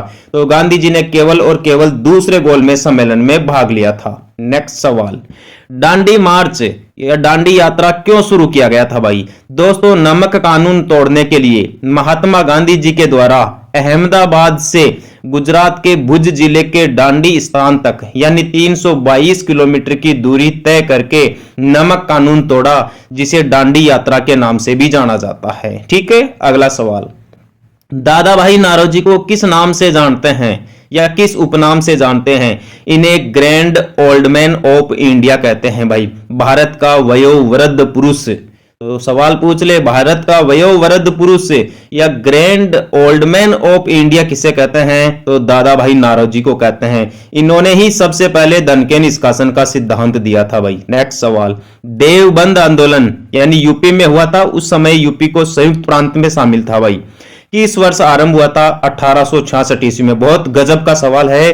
देवबंद आंदोलन उत्तर प्रदेश में 1866 में हुआ। नेक्स्ट सवाल, पत्रकार के कर्तव्य का निर्वहन करते हुए जेल जाने वाला प्रथम भारतीय कौन था? बाल गंगाधर तिलक। बाल गंगाधर तिलक जो मराठा और शिवाजी नामक समाचार पत्रों का संपादन करते थे भाई, और इसी के आरोप के कारण या अपने समाचार पत्रों में अंग्रेजों के खिलाफ लेख लिखने के कारण अंग्रेजी सरकार ने बाल गंगाधर तिलक को 6 वर्ष की जेल की सजा सुनाई थी और इन्होंने मांडली जेल में सजा काटी थी भाई। नेक्स्ट सवाल, पूना पैक्ट या पूना समझौता किससे संबंधित है? यह दलित वर्ग से संबंधित है। सन 1932 में पूना पैक्ट महात्मा गांधी जी और भीमराव अंबेडकर के बीच में हुआ। अगला क्वेश्चन, पूना पैक्ट पर किसने हस्ताक्षर किए थे भाई? गांधी जी और भीमराव अंबेडकर ने हस्ताक्षर किए थे। नेक्स्ट सवाल, 60वां क्वेश्चन देखिए, बंग भंग विरोधी आंदोलन का प्रारंभ कब से माना जाता है? 7 अगस्त 1905 को बंग भंग विरोधी आंदोलन प्रारंभ हुआ था। दोस्तों, 1905 में लॉर्ड कर्जन के टाइम पे बंगाल का विभाजन हो गया था, तो उस बंगाल विभाजन को रद्द करने के लिए बंग भंग विरोधी आंदोलन प्रारंभ किया 7 अगस्त 1905 ईस्वी को। बहुत ही गजब के सवाल है दोस्तों, दोबारा बता देता हूं। पत्रकारिता के कारण बाल गंगाधर तिलक जेल में गए। पूना पैक्ट दलित वर्ग से संबंधित था जो गांधी जी और भीमराव अंबेडकर के बीच में हुआ। बंग भंग विरोधी आंदोलन का प्रारंभ 7 अगस्त 1905 ईस्वी को हुआ था और बंग भंग आंदोलन बंगाल विभाजन के विरोध में हुआ था या बंगाल विभाजन को रद्द करने के लिए हुआ था। कई बार यह सवाल पूछा जाता है, बंगाल विभाजन किस वर्ष हुआ था? 1905 ईस्वी में। बंगाल विभाजन के समय भारत के गवर्नर जनरल वायसराय कौन थे? लॉर्ड कर्जन थे भाई। आगे के सवाल भी देख लीजिए। वो देखिए दोस्तों, महत्वपूर्ण प्रश्नों की श्रृंखला चल रही है कॉम्पिटिशन एग्जाम्स को ध्यान में रखते हुए। देखिए नेक्स्ट सवाल, बंगाल का एकीकरण किस वर्ष संपन्न हुआ था? दोस्तों, 1912 ईस्वी में बंगाल का एकीकरण हुआ भाई। बंगाल का विभाजन तो हुआ था 1905 में और बंगाल को एक कर दिया गया था 1912 ईस्वी में। शॉर्ट शब्दों में कहें तो बंगाल के विभाजन को 1912 ईस्वी में रद्द कर दिया गया था। अगला सवाल, बंगाल के विभाजन के समय बंगाल का लेफ्टिनेंट गवर्नर कौन था? सर एंड्रयूज फ्रेजर इस टाइम पे बंगाल का लेफ्टिनेंट गवर्नर था। नेक्स्ट सवाल, ब्रिटिश पार्लियामेंट में चुना जाने वाला प्रथम भारतीय कौन था भाई? दादा भाई नारोजी। इसे भारत का grand old man of India भी कहते हैं या भारत का वयोवृद्ध पुरुष भी कहते हैं। अगला सवाल देखिए, भारत छोड़ो आंदोलन कब प्रारंभ किया गया था? 8 अगस्त 1942 को संपूर्ण देश में महात्मा गांधी जी के द्वारा भारत छोड़ो आंदोलन प्रारंभ किया गया। बहुत ही अच्छा सवाल है। इसी टाइम पे महात्मा गांधी जी ने कहा था अंग्रेजों भारत छोड़ो। और भारतीय लोगों को नारा दिया था कि करो या मरो, आज़ादी से कुछ कम नहीं। तो ध्यान रखना, भारत छोड़ो आंदोलन की शुरुआत सन 1942 में महात्मा गांधी जी के द्वारा की गई थी। अगला सवाल देखिए, भारत में साइमन कमीशन के बहिष्कार का मुख्य कारण क्या था भाई? साइमन कमीशन एक ऐसा आयोग था जिसे व्हाइट मैन कमीशन भी कहते हैं, क्योंकि दोस्तों इसमें जितने भी जो 7 सदस्य थे वो सारे के सारे अंग्रेज थे। इसमें किसी भी भारतीय को शामिल नहीं किया गया, इसलिए साइमन कमीशन का पूरे भारत में जोरदार तरीके से विरोध किया गया। और जब साइमन कमीशन भारत आया, सबसे पहले मुंबई पहुंचा, उस टाइम पे इनके खिलाफ काले झंडे दिखाकर साइमन कमीशन गो बैक या साइमन कमीशन वापस जाओ के नारे लगाए गए भाई। अगला क्वेश्चन देखें, भारतीय इतिहास में 6 अप्रैल 1930 ईस्वी की तिथि क्यों जानी जाती है? इस टाइम पे दोस्तों महात्मा गांधी जी के द्वारा दांडी मार्च यात्रा की गई थी। महात्मा गांधी जी ने 12 मार्च 1930 से लेकर 6 अप्रैल 1930 ईस्वी तक दांडी यात्रा की थी भाई। दोस्तों इस दांडी यात्रा में महात्मा गांधी जी के साथ 78 वॉलेंटियर थे या 78 स्वयंसेवक थे, या महात्मा गांधी जी के 78 अनुयायियों ने इस दांडी यात्रा में भाग लिया था, नमक कानून को तोड़ने में उनका साथ दिया। अगला क्वेश्चन, भारतीय इतिहास में तिथि 6 अप्रैल 1930 जानी जाती है। ये सवाल तो हो गया भाई महात्मा गांधी जी की दांडी यात्रा के द्वारा। अगला क्वेश्चन देखें आप, भारतीय राष्ट्रीय आंदोलन पर इंडियन स्ट्रगल नामक ये पुस्तक किसके द्वारा लिखी गई थी? तो सुभाष चंद्र बोस के द्वारा लिखी गई थी। बहुत ही फेमस किताब है सुभाष चंद्र बोस की इंडियन स्ट्रगल, काफी अच्छी किताब है दोस्तों। अगला क्वेश्चन देखिए, भारतीय राष्ट्रीय कांग्रेस का प्रथम अधिवेशन कहाँ हुआ था? दोस्तों कांग्रेस पार्टी, इसकी स्थापना सन 1885 ईस्वी में तत्कालीन भारत के बॉम्बे राज्य में हुई थी भाई, या बॉम्बे ब्रिटिश प्रांत में हुई थी। यदि स्थान विशेष की बात करें तो आप बम्बई बता सकते हो। ठीक है दोस्तों, दोबारा बता देता हूं, भारतीय राष्ट्रीय कांग्रेस या साधारण शब्दों में कहे तो कांग्रेस पार्टी, जिसके वर्तमान समय में जिनसे सोनिया गांधी जुड़े हुए हैं, राहुल गांधी जुड़े हुए हैं, महात्मा गांधी जी, पंडित जवाहरलाल नेहरू, राजीव गांधी, इंदिरा गांधी, ये सभी दोस्तों इसी कांग्रेस पार्टी से रिलेशन रखते थे या संबंधित थे। तो इस कांग्रेस पार्टी का पहला अधिवेशन कहाँ हुआ था? दोस्तों इसका प्रथम अधिवेशन 28 दिसंबर 1985 ईस्वी को बंबई में हुआ था या मुंबई में हुआ था। अगला क्वेश्चन देखिए, भारतीय राष्ट्रीय कांग्रेस का प्रथम मुस्लिम अध्यक्ष कौन था भाई? बहुत गजब का सवाल है दोस्तों ये। प्रथम मुस्लिम अध्यक्ष कौन थे इस कांग्रेस पार्टी की? तो बदरुद्दीन तैयब जी। कौन थे? बदरुद्दीन तैयब जी कांग्रेस पार्टी के प्रथम मुस्लिम अध्यक्ष थे। यहां आपसे सवाल यह भी पूछा जा सकता है कि कांग्रेस पार्टी के प्रथम अध्यक्ष कौन थे? दोस्तों WC बनर्जी या व्योमेश चंद्र बनर्जी इस कांग्रेस पार्टी के प्रथम अध्यक्ष थे। आपसे सवाल पूछ ले, कांग्रेस पार्टी की प्रथम महिला अध्यक्ष कौन थी? तो दोस्तों Irish lady Annie Besant Congress party की प्रथम महिला अध्यक्ष थी। यदि आपसे सवाल पूछ ले कि कांग्रेस पार्टी की प्रथम महिला अध्यक्ष यानी प्रथम भारतीय महिला अध्यक्ष कौन थी? तो सरोजनी नायडू प्रथम भारतीय महिला जो कांग्रेस के अध्यक्ष बनी। अगला क्वेश्चन देखिए भाई, भारतीय राष्ट्रीय कांग्रेस का प्रथम विभाजन 1907 में हुआ था। नेक्स्ट सवाल, भारतीय राष्ट्रीय कांग्रेस की स्थापना किसने की थी? A.O. ह्यूम। ध्यान रखना दोस्तों, एलन ऑक्टेवियन ह्यूम इसका पूरा नाम था।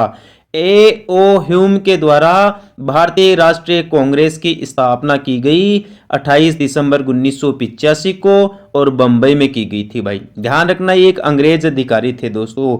इसे हर्मिट ऑफ शिमला के नाम से भी जाना जाता है या हर्मिट ऑफ शिमला के उपनाम से भी जाना जाता है A.O. ह्यूम को। नेक्स्ट सवाल, भारतीय राष्ट्रीय कांग्रेस के किस अंतिम अधिवेशन में बाल गंगाधर तिलक ने भाग लिया था। अमृतसर में जो अधिवेशन हुआ था उसमें बाल गंगाधर तिलक ने भाग लिया था और ये अधिवेशन 1919 में हुआ था।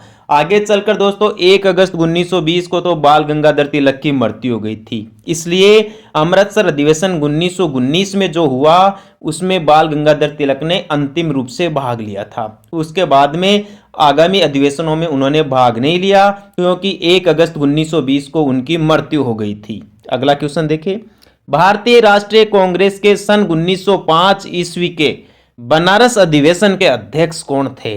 दोस्तों गोपाल कृष्ण गोखले।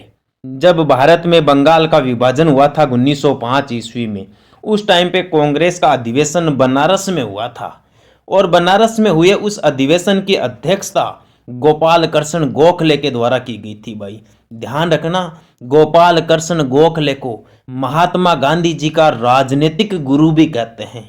कई बार यह सवाल कई परीक्षाओं में पूछा गया है कि महात्मा गांधी जी के राजनीतिक गुरु कौन थे? गोपाल कृष्ण गोखले। अच्छा सवाल है, तो ये बहुत ही बढ़िया सवाल है दोस्तों कि कांग्रेस की स्थापना किसके द्वारा की गई थी? ए.ओ. ह्यूम के द्वारा की गई थी। नेक्स्ट सवाल देखिए भाई, भारतीय राष्ट्रीय कांग्रेस के सर्वप्रथम मुस्लिम अध्यक्ष कौन बने थे? भाई बदरुद्दीन तैयब जी। ये सवाल तो आ गया है। सवाल आपसे पूछ ले कि कांग्रेस के प्रथम अंग्रेज अध्यक्ष कौन बने थे? तो जॉर्ज यूल। जॉर्ज यूल नाम का व्यक्ति कांग्रेस का प्रथम अंग्रेज अध्यक्ष बना था। आपसे सवाल पूछ ले कि कांग्रेस के प्रथम मुस्लिम अध्यक्ष कौन थे? बदरुद्दीन तैयब जी। आपसे पूछ ले कांग्रेस के प्रथम अध्यक्ष कौन थे?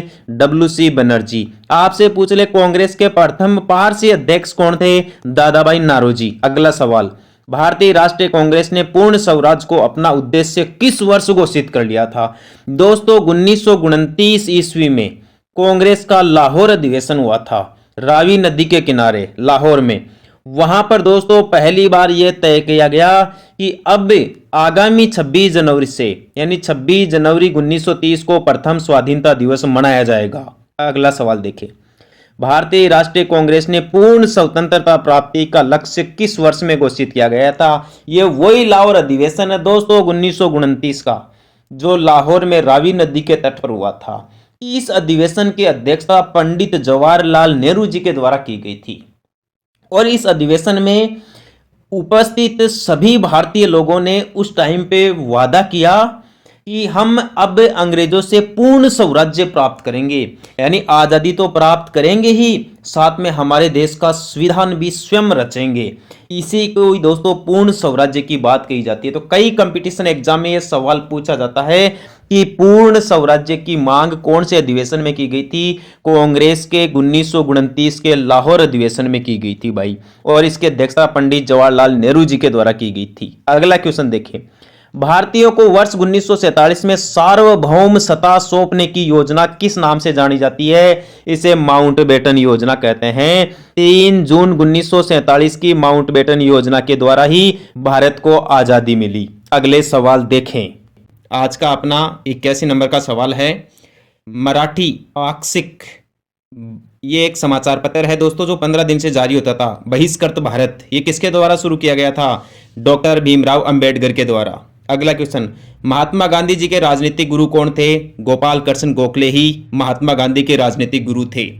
अगला क्वेश्चन देखिए भाई, महात्मा गांधी के राम राज्य के युगल सिद्धांत कौन कौन से थे?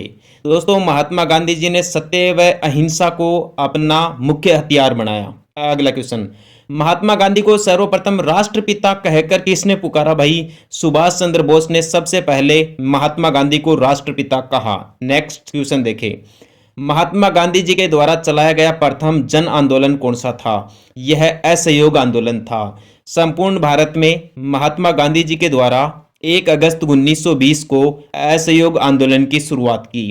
असहयोग आंदोलन की कार्य प्रणाली इस प्रकार थी, इसमें दोस्तों अंग्रेजों को किसी भी प्रकार का सहयोग नहीं करना था। जो विदेशी वस्तुएं थी या जो विदेशी माल था उसका पूर्ण रूप से बहिष्कार करना था। यही असहयोग आंदोलन की मुख्य रूप से कार्य प्रणाली थी। इस असहयोग आंदोलन के दौरान जो सरकारी दफ्तरों में जो भी लोग काम करने वाले थे, छात्र थे, उन सभी ने कॉलेज जाना बंद कर दिया, काम करना बंद कर दिया। भाई नेक्स्ट सवाल देखें, महाराष्ट्र में गणपति पर्व का श्री गणेश किसके द्वारा किया गया था? बी.जे. तिलक यानी बाल गंगाधर तिलक। बाल गंगाधर तिलक के द्वारा महाराष्ट्र में गणपति उत्सव का प्रारंभ किया गया था भाई। नेक्स्ट सवाल देखिए, माउंटबेटन योजना किसका आधार बनी थी? भारत और पाकिस्तान नामक जो दो देश बने ब्रिटिश भारत से, उसका आधार 3 जून 1947 को आई माउंटबेटन योजना थी भाई। अतः माउंटबेटन योजना देश के विभाजन से रिलेटेड थी। अगला क्वेश्चन, मुस्लिम लीग का प्रथम अध्यक्ष कौन था भाई? मुस्लिम लीग का प्रथम अध्यक्ष था सर आगा खां। बहुत ही अच्छा सवाल है। जो मुस्लिम लीग पार्टी थी तत्कालीन ब्रिटिश भारत में मुसलमानों की यह मुख्य पार्टी थी, जिसके प्रथम अध्यक्ष सर आगा खां थे, और इस पार्टी की स्थापना सन 1906 ईस्वी में की गई थी भाई। ठीक है, तो आप ध्यान रखना। अगला सवाल देखिए भाई, अगला जो इंपॉर्टेंट सवाल है वह है मुस्लिम लीग की स्थापना सन 1906 में कहां की गई थी? ये बहुत ही अच्छा सवाल है दोस्तों। यहां आप थोड़ा ध्यान देकर पढ़ना। जो ऑप्शन में दिल्ली दिया गया है नीचे, यह दोस्तों गलत प्रिंट हुआ है। मुस्लिम लीग की स्थापना सन 1906 में आगा खां के द्वारा ढाका में की गई थी, यानी जो तत्कालीन पूर्वी बंगाल था वहां दोस्तों इसकी स्थापना की गई थी। तो सही जवाब होगा ढाका। जो ऑप्शन दिया गया है दिल्ली, वह गलत प्रिंट है। नेक्स्ट सवाल देखिए, मुस्लिम लीग ने पाकिस्तान दिवस कब मनाया भाई? 23 मार्च 1943 को मुस्लिम लीग ने पाकिस्तान दिवस मनाया। अगला सवाल, लाल कुर्ती दल या लाल कुर्ती आंदोलन क्यों संगठित किया गया था भाई? अंग्रेजों को भारत से बाहर निकालने के लिए संगठित किया गया था, और इसके मुख्य नेता थे खान अब्दुल गफ्फार खान, जो उत्तरी पश्चिमी सीमांत प्रांत के मुख्य प्रतिनिधि थे। ऐसा बताया जाता है विभाजन के बाद खान अब्दुल गफ्फार खान को पाकिस्तान रहना पड़ा भाई। अगला क्वेश्चन, लाला लाजपत राय किसके विरोध में हुए लाठीचार्ज में घायल हो गए थे? दोस्तों, जब साइमन कमीशन भारत में आया तो भारत में यह राजनीतिक उत्तराधिकार की जांच करने के लिए आया हुआ एक आयोग है, जो समय से पहले आ गया था। एक तो इस कारण से इसका विरोध हुआ, दूसरा यह कारण था कि इसमें सभी सदस्य अंग्रेज थे, इसलिए भी साइमन कमीशन का पूरे भारत में विरोध हुआ। साइमन कमीशन वापस जाओ, साइमन कमीशन गो बैक के नारे लगाए गए। तो यहाँ लाहौर में लाला लाजपत राय के नेतृत्व में साइमन कमीशन का काले झंडे दिखाकर विरोध किया गया और वापस जाओ के नारे लगाए गए। उस टाइम पे कैप्टन स्टॉक के कहने पर सैंडर्स ने लालाजी पर लाठीचार्ज कर दिया, जिससे कुछ समय पश्चात लालाजी की हत्या हो गई या लालाजी का देहांत हो गया भाई। अगला क्वेश्चन, लॉर्ड कर्जन ने वर्ष 1905 में बंगाल का विभाजन रद्द कर दिया। विभाजन किस वर्ष समाप्त किया गया? 1912 में तो विभाजन समाप्त किया और 1905 में विभाजन हुआ। वर्ष 1919 में अखिल भारतीय खिलाफत सम्मेलन का अध्यक्ष महात्मा गांधी को चुना गया भाई। अगला क्वेश्चन देखिए, वर्ष 1928 में हिंदुस्तान सोशलिस्ट रिपब्लिकन एसोसिएशन यानी HSRA, इसकी स्थापना कहां की गई थी? इसकी स्थापना दिल्ली के फिरोज शाह कोटला मैदान में हुई थी। अगला क्वेश्चन देखिए, वर्ष 1940 में मुस्लिम लीग के अधिवेशन में पाकिस्तान के सर्जन का प्रस्ताव किसने रखा था? ये खजी कुजमा नाम के एक व्यक्ति थे, जिन्होंने पाकिस्तान के गठन की बात कही सबसे पहले, और वर्ष 1940 में मुस्लिम लीग के अधिवेशन में। अगला इंपॉर्टेंट सवाल देखिए आप, विदेश में प्रथम स्वतंत्र भारतीय सरकार किसने स्थापित की थी? राजा महेंद्र प्रताप ने। बहुत गजब का सवाल है, ध्यान रखना आप। राजा महेंद्र प्रताप ऐसे व्यक्ति थे जिन्होंने विदेश में प्रथम भारतीय सरकार स्थापित की थी भाई। नेक्स्ट सवाल, साइमन कमीशन भारत किस वर्ष आया था? साइमन कमीशन सन 1928 में भारत आया, और भारत में यह सबसे पहले मुंबई में आया था भाई। यह आप ध्यान रखना, जहां इसका पुरजोर तरीके से विरोध किया गया था कि साइमन कमीशन वापस जाओ। अगला क्वेश्चन, सुभाष चंद्र बोस के त्याग पत्र देने के बाद किसे भारतीय राष्ट्रीय कांग्रेस का अध्यक्ष चुना गया भाई? डॉक्टर राजेंद्र प्रसाद को। दोस्तों, 1939 में कांग्रेस का हरिपुरा अधिवेशन हुआ था, तो यहाँ जो सुभाष चंद्र बोस है वो अध्यक्ष पद के लिए विजय होते हैं, लेकिन महात्मा गांधी जी नाराज हो जाते हैं। तो इसी नाराजगी के कारण सुभाष चंद्र बोस जी ने तो अध्यक्ष पद त्याग दिया या छोड़ दिया। बाद में डॉक्टर राजेंद्र प्रसाद को अध्यक्ष पद बनाया गया। सोमेंद्र नाथ टैगोर ने दोस्तों क्रांतिकारी साम्यवादी दल का गठन किया था। अगला क्वेश्चन, स्वतंत्र भारत के लिए संविधान की रचना हेतु संविधान सभा का विचार सबसे पहले कौन सी पार्टी ने प्रस्तुत किया था? दोस्तों, मुस्लिम लीग पार्टी ने 1942 में सबसे पहले कहा कि संविधान का निर्माण किया जाए। ब्रिटिश सरकार के द्वारा संविधान का निर्माण भी किया जाए। नेक्स्ट सवाल, हिंदुस्तान सोशलिस्ट रिपब्लिकन आर्मी किसने गठित की थी भाई? ये वही पार्टी है HSRA, जिसके कमांडर ऑफ चीफ ये दोस्तों ये चंद्रशेखर आजाद थे भाई। तो HSRA या Hindustan socialist republican army Chandrashekhar Azad के द्वारा गठित की गई थी। भगत सिंह का भी इसमें सहयोग रहा भाई। अगला क्वेश्चन, होम रूल लीग आंदोलन सर्वप्रथम किसने प्रारंभ किया था? एनी बेसेंट के द्वारा होम रूल लीग आंदोलन प्रारंभ किया गया था। भारत में एनी बेसेंट का सबसे ज्यादा सहयोग किया था यहाँ बाल गंगाधर तिलक ने भाई। ध्यान रखना, बहुत ही अच्छा सवाल है। और भारत में महाराष्ट्र के पूना स्थान और मद्रास में होम रूल लीग आंदोलन सबसे ज्यादा प्रभावी रहा। आगे की क्वेश्चन भी दोस्तों आप देख लीजिए। आज की वीडियो क्लास में इंडिया जीके के कुछ इंपॉर्टेंट क्वेश्चंस की बात करेंगे, जैसे धोलावीरा सभ्यता स्थल, यह भारत के गुजरात राज्य में है।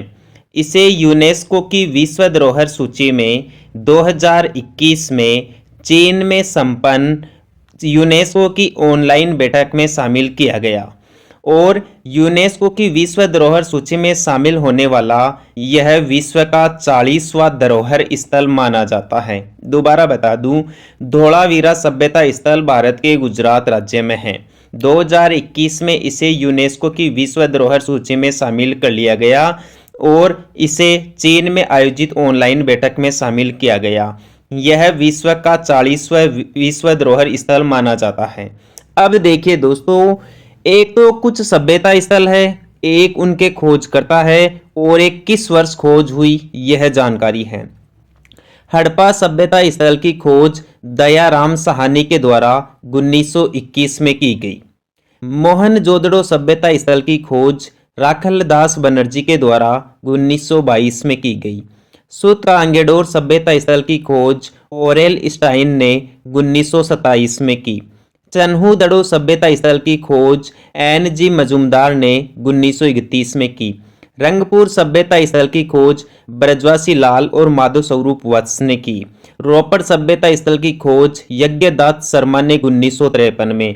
कोट दीजी की फजल अहमद ने 1953 में। लोथल की रंगनाथ राव ने 1954 में। आलमगीरपुर की भी यज्ञदत्त ने 1958 में और बनवाली की रविंदर सिंह विष्ट के द्वारा की गई। दोस्तों आगे की जानकारी दी।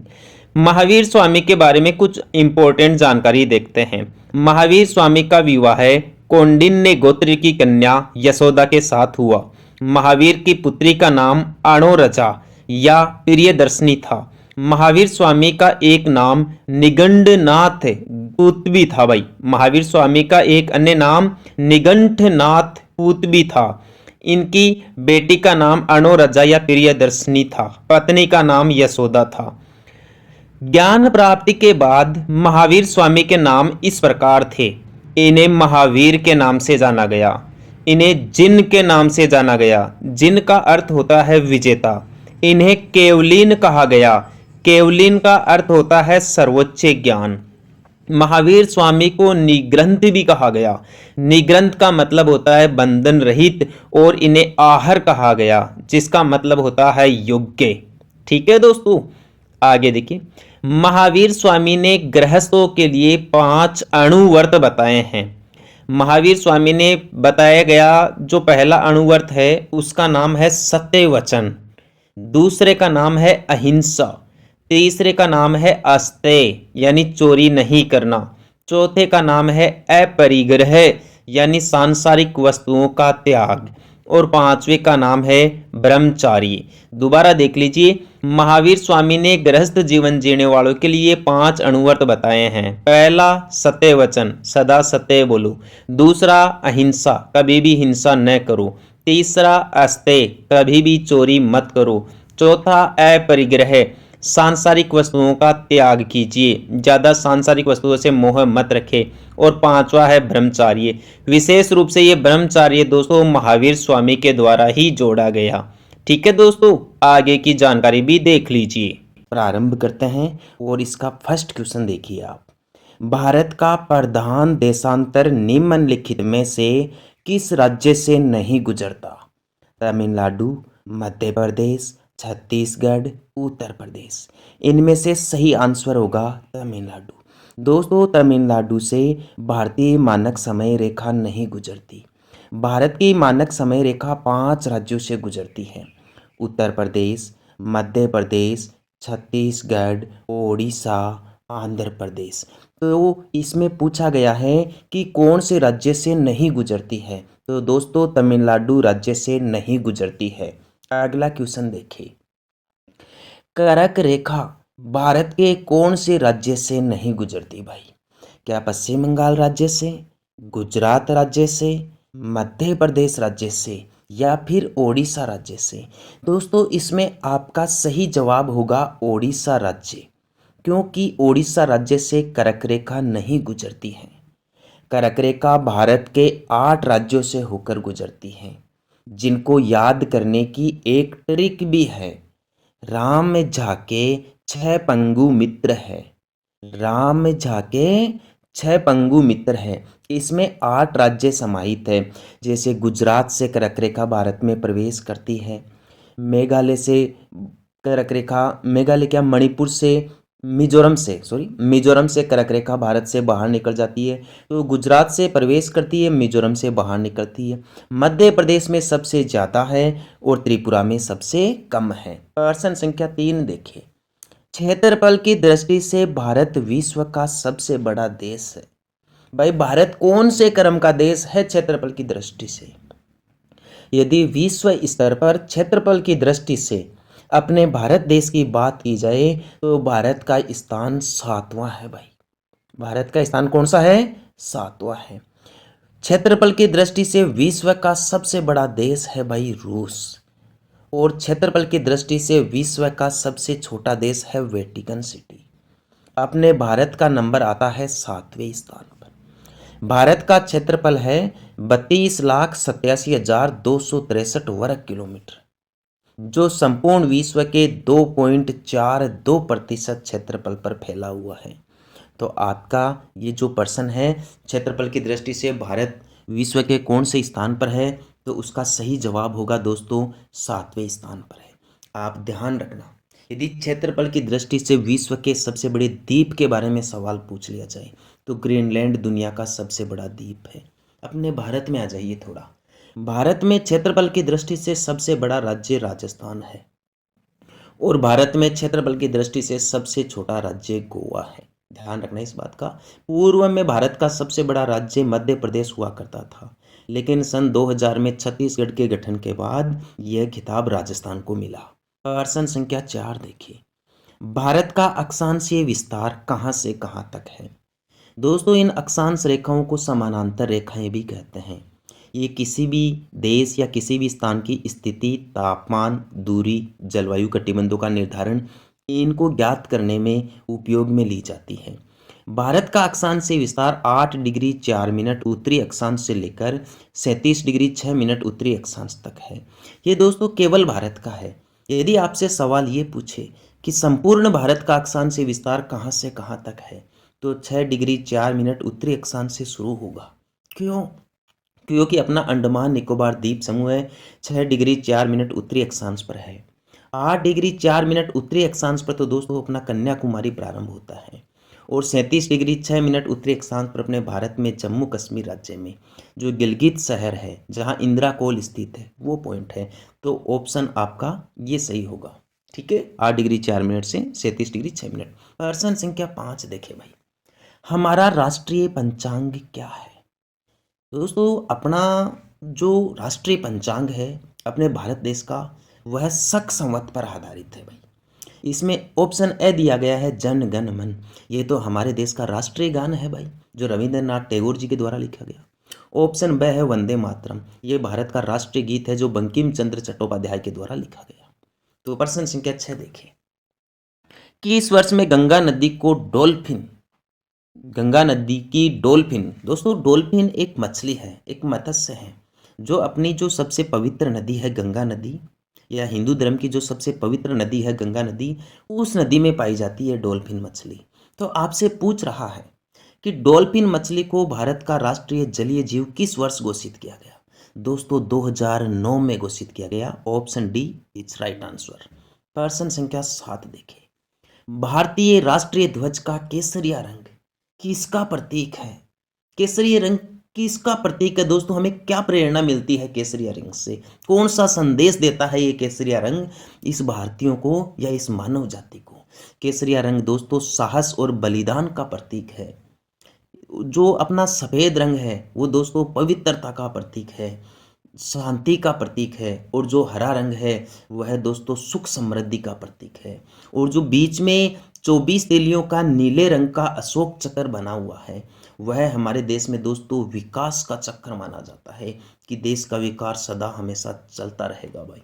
ठीक है, तो पर्सन के हिसाब से आपका ऑप्शन बी सही होगा भाई, कि जो केसरिया रंग है जो सबसे ऊपर होता है वह साहस और बलिदान का प्रतीक है। ठीक है दोस्तों, ध्यान रखना भारतीय ध्वज या राष्ट्रीय ध्वज तिरंगा 3:2 के रूप में होता है। अगला क्वेश्चन देखिए, प्रश्न संख्या 8, भारत में होकर कौन सी रेखा गुजरती है भाई?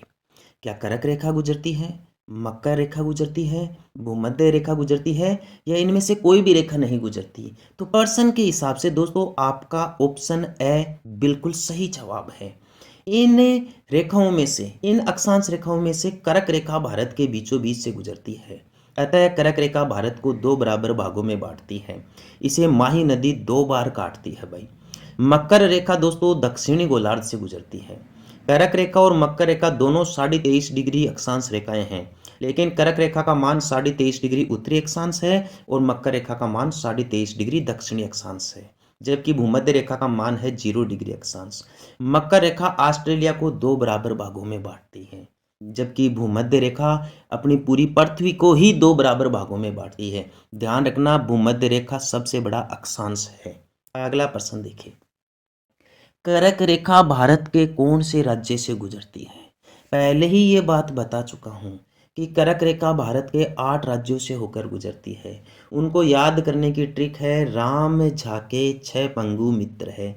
तो आपको बताना है इनमें से कौन से राज्य में से गुजरती है। तो दोस्तों मध्य प्रदेश आपका सही जवाब होगा। मध्य प्रदेश में से कर्क रेखा गुजरती है। इसके अलावा महाराष्ट्र, उत्तर प्रदेश, आंध्र प्रदेश, इन तीनों राज्यों में से 23.5 डिग्री उत्तरी अक्षांश रेखा या फिर कर्क रेखा नहीं गुजरती है दोस्तों। कर्क रेखा तो गुजरात से गुजरती है, राजस्थान से गुजरती है, मध्य प्रदेश से गुजरती है, अपने झारखंड से गुजरती है, त्रिपुरा से गुजरती है, मिजोरम से गुजरती है, पश्चिम बंगाल राज्य से गुजरती है। इन 8 राज्यों से होकर गुजरती है भाई ये कर्क रेखा। तो आप ध्यान रखना, इसी कर्क रेखा के ऊपर जो झारखंड की राजधानी है ना रांची, वो शहर स्थित है भाई। महाकालेश्वर मंदिर भी स्थित है। अपना प्रश्न संख्या 10 देखिए, निम्नलिखित में से कौन सा स्थान दिसंबर में अधिकतम सूर्य प्रकाश प्राप्त करता है? पूछ रहा है कि आपको ये 4 ऑप्शन दिए गए हैं, पुणे, कन्याकुमारी, कोलकाता और लेह हैं। तो आपको इन ऑप्शनों का चयन करके बताना है कि कौन से स्थान पे सबसे ज़्यादा सूर्य का प्रकाश प्राप्त होता है दिसंबर महीने में दोस्तों। यदि अपन दिसंबर महीने की बात करें तो दोस्तों कन्याकुमारी शहर में सबसे ज़्यादा प्रकाश प्राप्त होगा, क्योंकि इनमें से सबसे दक्षिण में स्थित स्थान कन्याकुमारी ही है। और दिसंबर के महीने में सूर्य की सीधी किरणें मकर रेखा पर पड़ने लग जाती है 22 दिसंबर को, और वहाँ पूरी पृथ्वी पर सबसे बड़ा दिन होता है। तो दिसंबर के महीने में अपने दक्षिणी भाग में तो सूर्य का प्रकाश ज़्यादा प्राप्त होता है। ठीक है दोस्तों, आप ध्यान रखना इस बात का। तो आपका सही जवाब हो जाएगा कन्याकुमारी। ठीक है दोस्तों, ये वीडियो यदि आपको अच्छा लगा है तो ज़्यादा से ज़्यादा विद्यार्थियों तक इसे शेयर करें। आपको लगता है कि ये वीडियो कंपटीशन एग्ज़ाम में आपकी काफ़ी हद तक मदद कर सकता है या आपको अच्छा कंटेंट या नॉलेज प्रदान करता है, तो इसे ज़्यादा से ज़्यादा शेयर करने का प्रयास करें और अपने यूट्यूब चैनल को सब्सक्राइब करें। इसके अलावा भी दोस्तों मैंने आपके लिए आगे अनेक ऐसे प्रश्न रखे हैं जो आपके काम में आएंगे, तो आप यह वीडियो भी देख लीजिए। 1857 के विद्रोह का मुख्य कारण क्या था? 1857 के विद्रोह का सबसे मुख्य कारण अंग्रेजों द्वारा भारतीय जनता का आर्थिक शोषण करना था, जबकि तत्कालीन कारण चर्बी युक्त कारतूस वाली घटना थी जिसने भारतीय सैनिकों की धार्मिक आस्था को चोट पहुंचाई। दोस्तों, इससे हिंदू और मुस्लिम दोनों सैनिकों की धार्मिक भावना आहत हुई। अगला क्वेश्चन, दूसरा क्वेश्चन देखें, 1857 का विद्रोह भारत में कौन से स्थान से प्रारंभ हुआ? दोस्तों अपन ने प्रेजेंटेशन प्रारंभ करते ही इस क्वेश्चन की बात कर ली थी कि यह मेरठ उत्तर प्रदेश से प्रारंभ हुआ था। दूसरा सवाल, 1857 की क्रांति की शुरुआत कब हुई थी? 10 मई 1857 ईस्वी को इस विद्रोह की शुरुआत हुई। भारत के इस प्रथम स्वतंत्रता संग्राम की शुरुआत हुई। देखिए चौथा क्वेश्चन, 1857 के स्वतंत्रता संग्राम का प्रतीक क्या था भाई? चिन्ह क्या था? दोस्तों कमल और रोटी इसका प्रतीक था। पांचवा क्वेश्चन देखें, पहला भारतीय सिपाही कौन था जिसने चर्बी वाले कारतूस को प्रयोग करने से मना कर दिया था? उसका नाम दोस्तों मंगल पांडे था। मंगल पांडे बलिया उत्तर प्रदेश का रहने वाला था और पश्चिम बंगाल की बैरकपुर छावनी में तैनात था। दोस्तों अगला क्वेश्चन देखिए, ये जो मंगल पांडे हैं, मंगल पांडे के बारे में एक और ध्यान रखना, मंगल पांडे प्रथम भारतीय व्यक्ति था जो 1857 की क्रांति के दौरान शहीद हुआ। अगला क्वेश्चन ये पूछ रहा कि मंगल पांडे कौन सी बटालियन से संबंधित थे? तो ये बैरकपुर छावनी की 34वीं नेटिव इन्फेंट्री के सिपाही थे। नेटिव इन्फेंट्री का मतलब होता है पैदल सेना, तो पैदल सेना के सिपाही थे। सातवां क्वेश्चन, 1857 की क्रांति के समय भारत का गवर्नर जनरल कौन था? लॉर्ड कैनिंग इस समय भारत का गवर्नर जनरल था। दोस्तों गवर्नर जनरल एक ऐसा पद था उस टाइम पे जो ब्रिटिश भारत में भारत का सर्वोच्च पद हुआ करता था। रानी लक्ष्मीबाई का मूल नाम मणिकर्णिका था। 1857 की क्रांति के समय ब्रिटेन के प्रधानमंत्री का नाम लॉर्ड पामस्टन था। बिहार में 1857 के विद्रोह का नेतृत्व किसने किया भाई? दोस्तों कुंवर सिंह ने किया था। 11वां क्वेश्चन, किसने 1857 के विद्रोह को एक षड्यंत्र की संज्ञा दी? जेम्स आउटरम व डब्ल्यू टेलर ने 1857 के विद्रोह को एक षड्यंत्र की संज्ञा दी। ध्यान रखना दोस्तों, बहुत इंपॉर्टेंट सवाल है यह।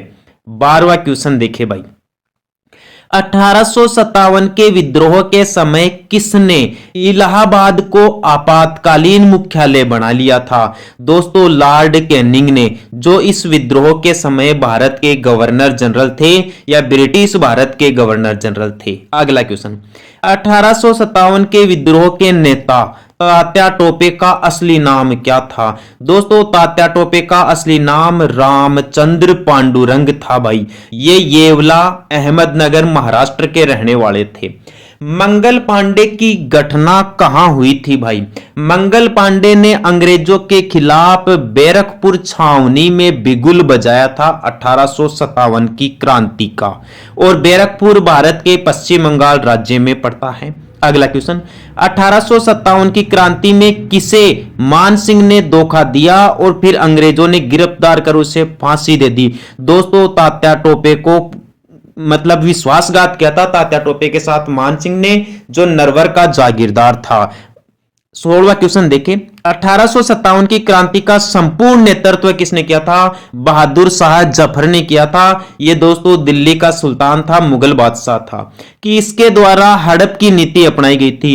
राज्य हड़प नीति का जन्मदाता लॉर्ड डलहौजी को माना जाता है। लॉर्ड डलहौजी को भारत में रेलवे का जनक भी माना जाता है। अगला इंपॉर्टेंट क्वेश्चन देखें, 18वां क्वेश्चन, 1857 के विद्रोह को किसने शुरू किया था भाई? दोस्तों ये भारत के सिपाहियों के द्वारा शुरू किया गया था भाई। 19वां क्वेश्चन, रानी लक्ष्मीबाई को अंतिम युद्ध में किस से सामना करना पड़ा था? अंग्रेज सैन्य अधिकारी ह्यू रोज से सामना करना पड़ा था। यह बहुत इंपॉर्टेंट सवाल है कि लक्ष्मीबाई का सामना करने वाला अंग्रेज अधिकारी कौन था? जनरल ह्यू रोज। ठीक है दोस्तों, अगला क्वेश्चन देखें, 20वां क्वेश्चन, 1857 के विद्रोह के दौरान बहादुर शाह जफर ने किसे शाह आलम बहादुर का खिताब दिया था? दोस्तों बख्त खान को बहादुर शाह जफर ने शाह आलम बहादुर का खिताब दिया। 21वां क्वेश्चन, 1857 के संघर्ष में भाग लेने वाले सिपाहियों की सर्वाधिक संख्या कहां से थी? अवध से थी। अवध वर्तमान समय में भारत के उत्तर प्रदेश राज्य में पड़ता है भाई। 22वां क्वेश्चन, 1857 के स्वतंत्रता संग्राम का मुख्य कारण क्या था? दोस्तों अंग्रेजों के द्वारा चर्बी युक्त कारतूस का प्रयोग करने वाला हथियार भारतीय सैनिकों को दे देना, जिससे उनकी धार्मिक भावना आहत होना। अगला क्वेश्चन देखिए, 1857 के विद्रोह में किस नेता का नाम धोंदू पंत था? नाना साहब का नाम धोंदू पंत था भाई। 24वां क्वेश्चन, बैरकपुर छावनी में किसने विद्रोह की कमान संभाली थी भाई? वो तो दोस्तों मंगल पांडे ही था। मंगल पांडे 1857 की क्रांति का प्रथम शहीद कहा जाता है। और मंगल पांडे को फांसी कब दे दी गई थी? 8 अप्रैल 1857 को मंगल पांडे को फांसी दे दी गई। इस प्रकार वह इस क्रांति का प्रथम शहीद बना भाई। अगला इंपॉर्टेंट क्वेश्चन, 26वां क्वेश्चन है, 1857 का विद्रोह है भारत के किस हिस्से में हुआ था? भारत के उत्तरी और मध्य हिस्से में हुआ था भाई।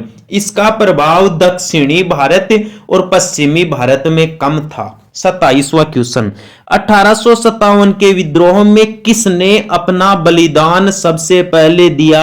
मंगल पांडे ने दिया था 8 अप्रैल 1857 को। इसीलिए तो इन्हें 1857 की क्रांति का प्रथम शहीद कहा जाता है। 28वां क्वेश्चन देखें, 1857 के विद्रोह की शक्ति का सबसे महत्वपूर्ण तत्व क्या था? हिंदू मुस्लिम एकता। दोस्तों इस संग्राम में अंग्रेजों ने हिंदुओं और मुसलमानों दोनों की धार्मिक भावना को आहत किया, इसलिए दोनों धर्म के सैनिक एक जगह जुट गए भाई। 29वां क्वेश्चन, 1857 के विद्रोह में तात्या टोपे ने किस शहर से सैनिकों का नेतृत्व किया था? कानपुर उत्तर प्रदेश से। ध्यान रखना तात्या टोपे ने कानपुर उत्तर प्रदेश से सहयोग किया था।